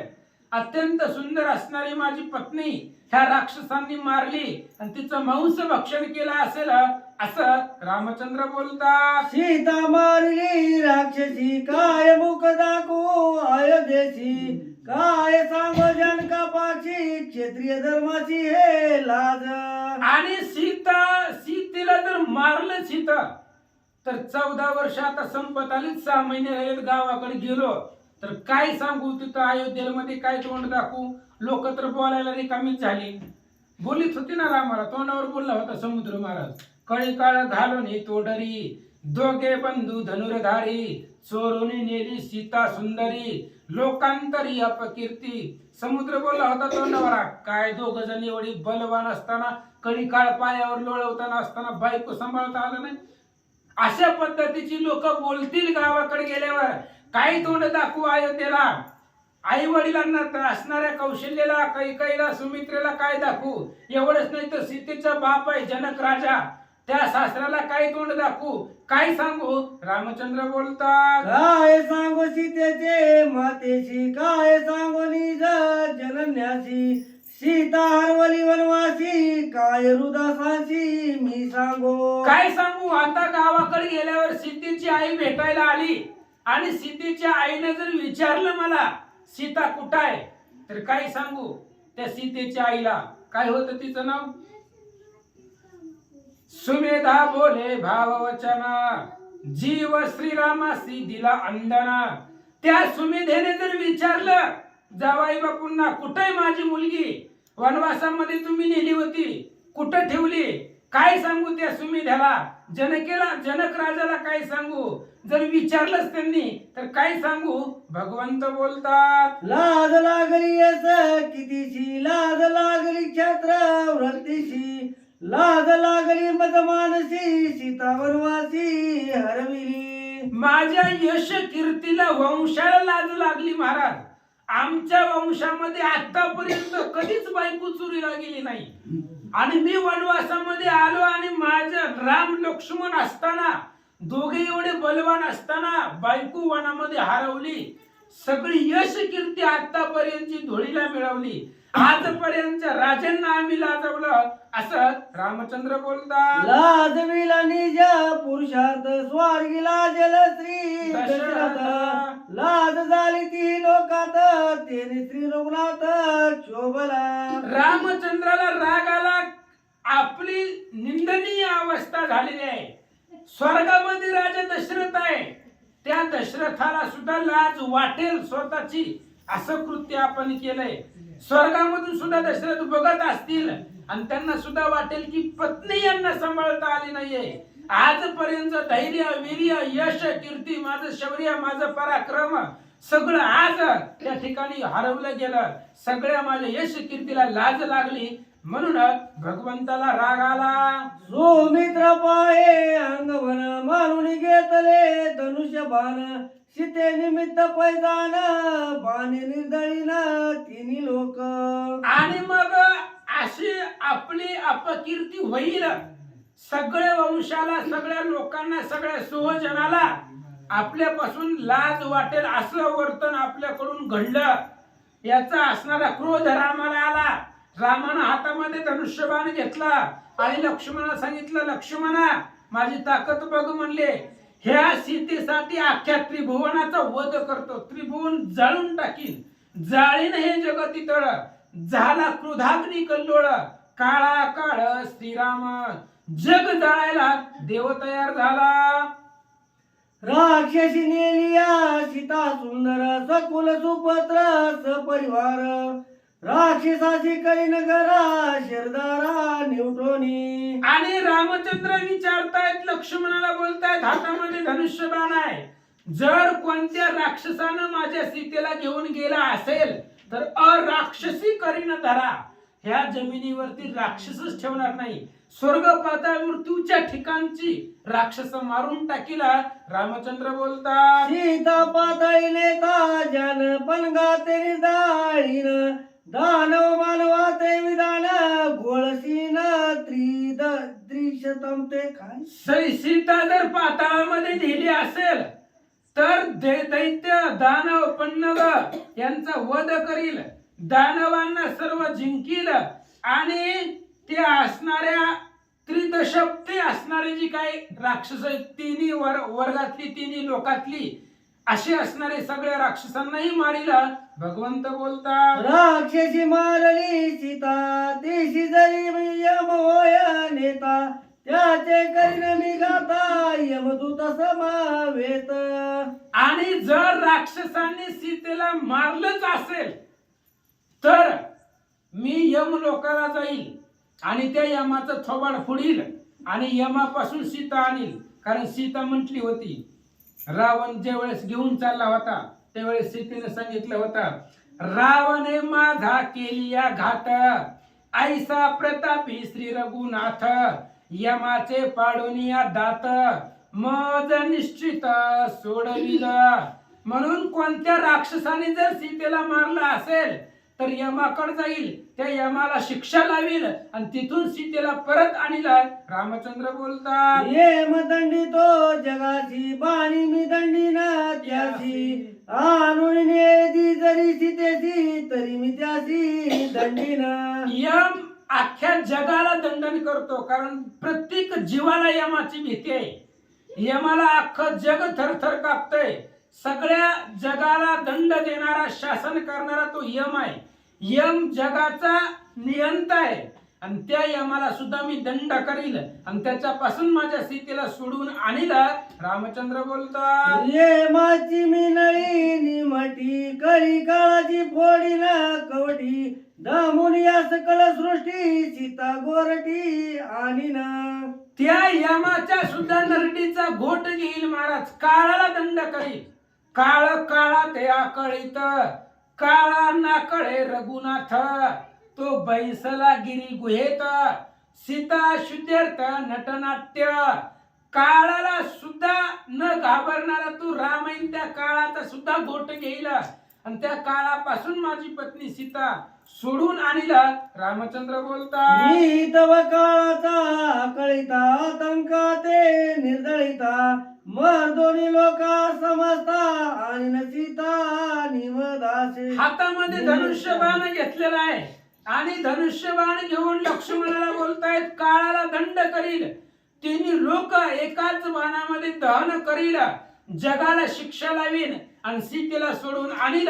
रामचंद्र बोलतात, नगरीचे कल्लोळ नेत्री ऊन निगती ज्वाळ धनुष्य ओढले त्रिकाळ स्वर्गी खळबळ देवांशी. भगवंताच्या डोळ्यामधून जाळ निघू लागला, क्रोधाग्नी कल्लोळ भयंकर राग रामचंद्राला आलेला आहे. नेत्रामधून जाळ दिसू लागला लक्ष्मणाला.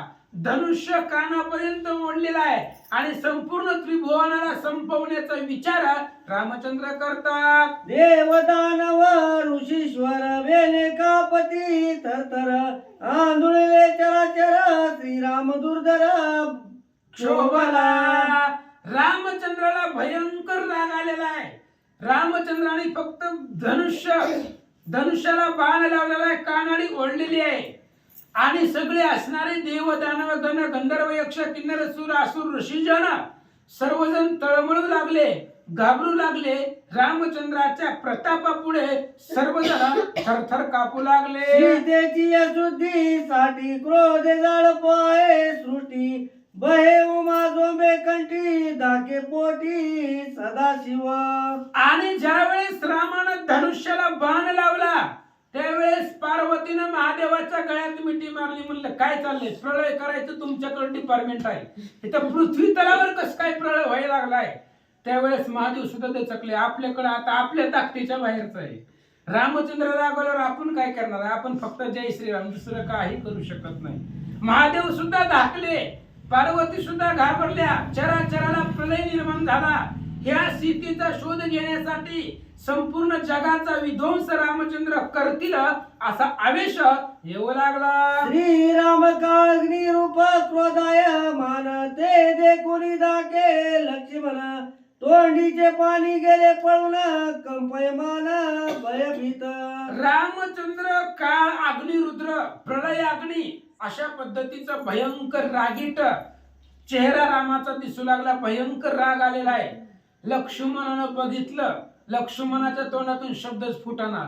चराचर घाबरलं होतं. बायकोसाठी एवढं रागवल असं कधी वाटलं नव्हतं. सीतेसाठी सुद्धा एवढा राग रामाला येईल असं लक्ष्मणाला कधीच वाटलं नव्हतं. शांत असणारा राम, कधी सुद्धा राग, चार लोक बोलली तरी राग न येणारा राम, आज एवढा भयंकर राग पाहिला रामाचा. लक्ष्मण सुद्धा घाबरले, थरथर कापू लागले. मारिली ताटका सुभाऊ तया दुर्धर मोक्ष नव्हता भाऊ विराध सीत ग्रहण राहू क्रोधात भाऊ ते नव्हता. लक्ष्मणाने विचार केला, ज्यावेळेस रामानं सुबाहूला मारलं, ताटिकेला मारलं, विश्वामित्रांच्या यागाचं संरक्षण केलं, सुबाहू ताटकीला मारताना एवढा राग रामाला आलेला नव्हता. आता जेवढा राग आलेला आहे तेवढा रागीच्या पाठीमाग मी कधीच रामाकडे पाहिला नाही.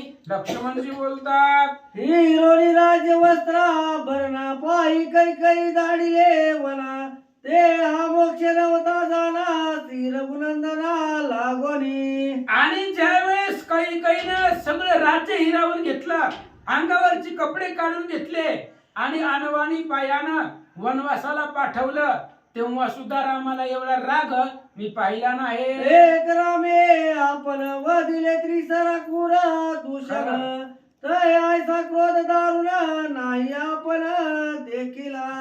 मध्ये भगवान श्रीरामचंद्राने एकट्यानेच खरं दूषण त्रिशरा 14,000 मारलं. आणि एवढ्या राक्षसांना मारत असताना सुद्धा आज जेवढा राग रामाला आलेला आहे तेवढा राग याच्या आधी भगवंताला कधीच आलेला नाही. लक्ष्मणजी बोलतात, सीतेची शुद्धीसाठी श्रीराम क्षोभला प्रबल सृष्टी स्वर्गी देवा हडबड मोठी दाके पोटी कळी काळ. आणि सीतेचा शोध घेण्यासाठी भगवान श्रीरामचंद्राला भयंकर राग आलेला आहे.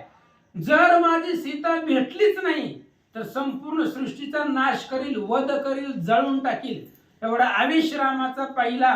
सगळे देव दानव सगळे थरथर कापू लागले असं सांगतात. दानव मानव ऋषीश्वरा दाके तळकाप थरथरा बोक्षाला देखून या श्रीरामचंद्रा वसुंधरा चळी कापे. दानव मानव ऋषीश्वर देव राक्षस सगळे घाबरले. भयंकर राग रामचंद्राला आलेला आहे. आणि रामाचा एवढा क्षोभ पाहिला, पृथ्वी सुद्धा थरथर थर कापू लागले. श्रीराम बोक्षाला निर्वाण दे कोणी सौमित्र आपण घेऊन धरले दोन्ही चरण क्षमा संपूर्ण करी राम. श्रीराम क्षोभला निर्वाण. भयंकर राग रामचंद्राला आलेला आहे. लक्ष्मणानं पाहिलं.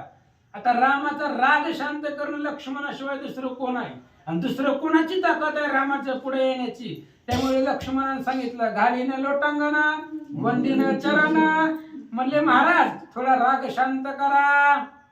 हा सावध ऐके कृपा मूर्ती कृपा कृपाळू तू रघुपती तू हा निर्मिलीभूत सृष्टीची स्थिती ते वेदोक्ती अवधारी. आणि लक्ष्मणजी सांगू लागले, दादा ही सृष्टी तुम्हीच निर्माण केलेली आहे. आणि जर तुम्हीच हिचा वध केला तर मग कसं ही शिष्टाचाराला भेटत नाही. म्हणजे देवा थोडासा राग शांत करा. सीता काय आज ना उद्या मिळेल, कुठं ना कुठं मिळेल, पण थोडासा राग शांत करा. एवढा राग चांगला नाहीये. लक्ष्मणजी सांगतात, प्राण राखून या भूती तुझ्यानी वायूची गती चंद्री तुझ्यानी श्री रघुपती शोभा शोभती सर्वदा. आणि त्यावेळेस लक्ष्मणजी सांगू लागले, रामा तुमच्यापासूनच सृष्टी आहे. अहो वायू चालतो, पण वायू सुद्धा तुमच्या इच्छेशिवाय चालत नाहीये. तुमच्या इच्छेनं त्या ठिकाणी असणारा वायू चालतो. वृक्षाचं पान तुमच्या सत्तेनं हलतं. चंद्राला शोभा आहे तुमच्यामुळे आहे.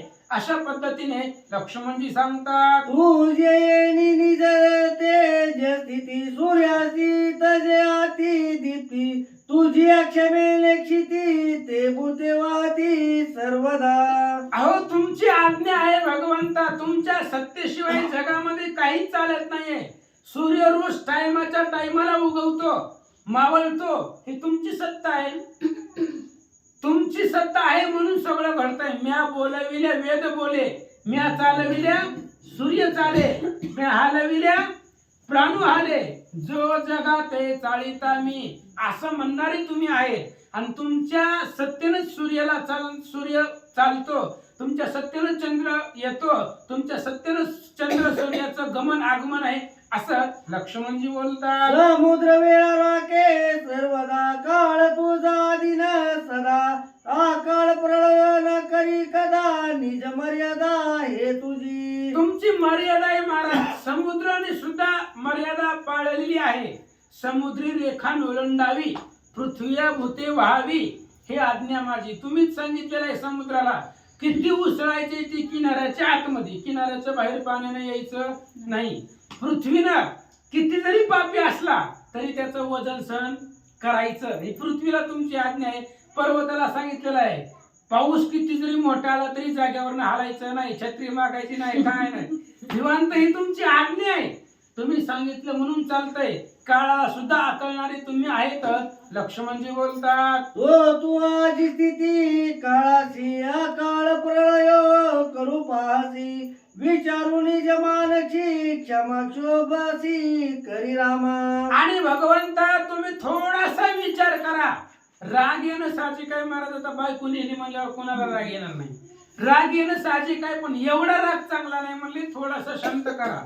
राग तुम्हाला येतोय पण भोगावं दुसऱ्याला लागतंय.